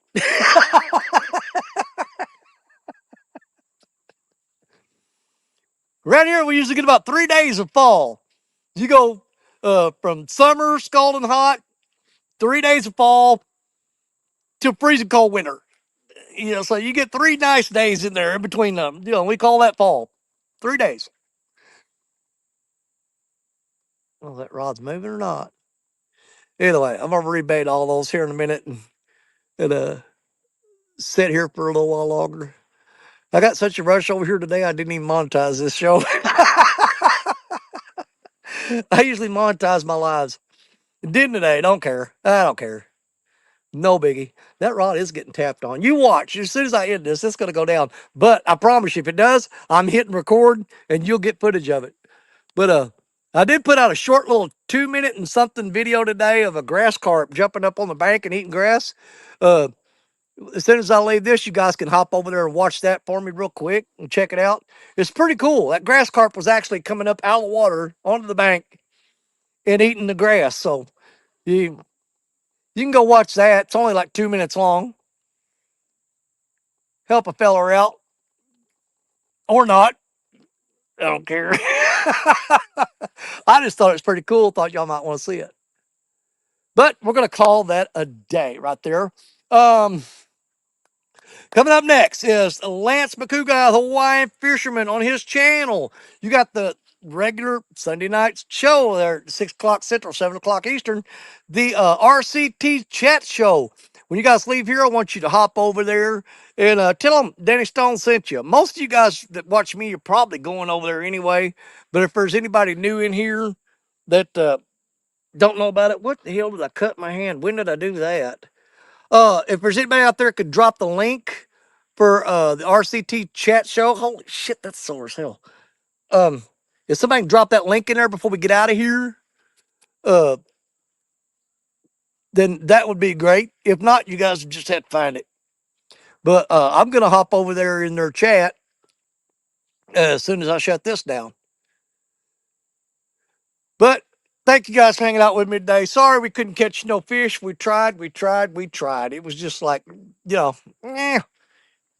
some days you do, some days you don't. It seems like more often we don't nowadays than we do. But generally, we catch fish right after the show's over. I'm going to hang around until I catch something. At least another hour anyway. Alrighty. You're my brothers, you're my sisters, you're my catfish family. God bless each and every one of you because hey, come here. You know that Danny Stone loves you. And we'll see you again real soon. Bye, everybody. Go watch the RCT show, Lance McCouga, Hawaiian Fisherman Channel. Love y'all. Bye.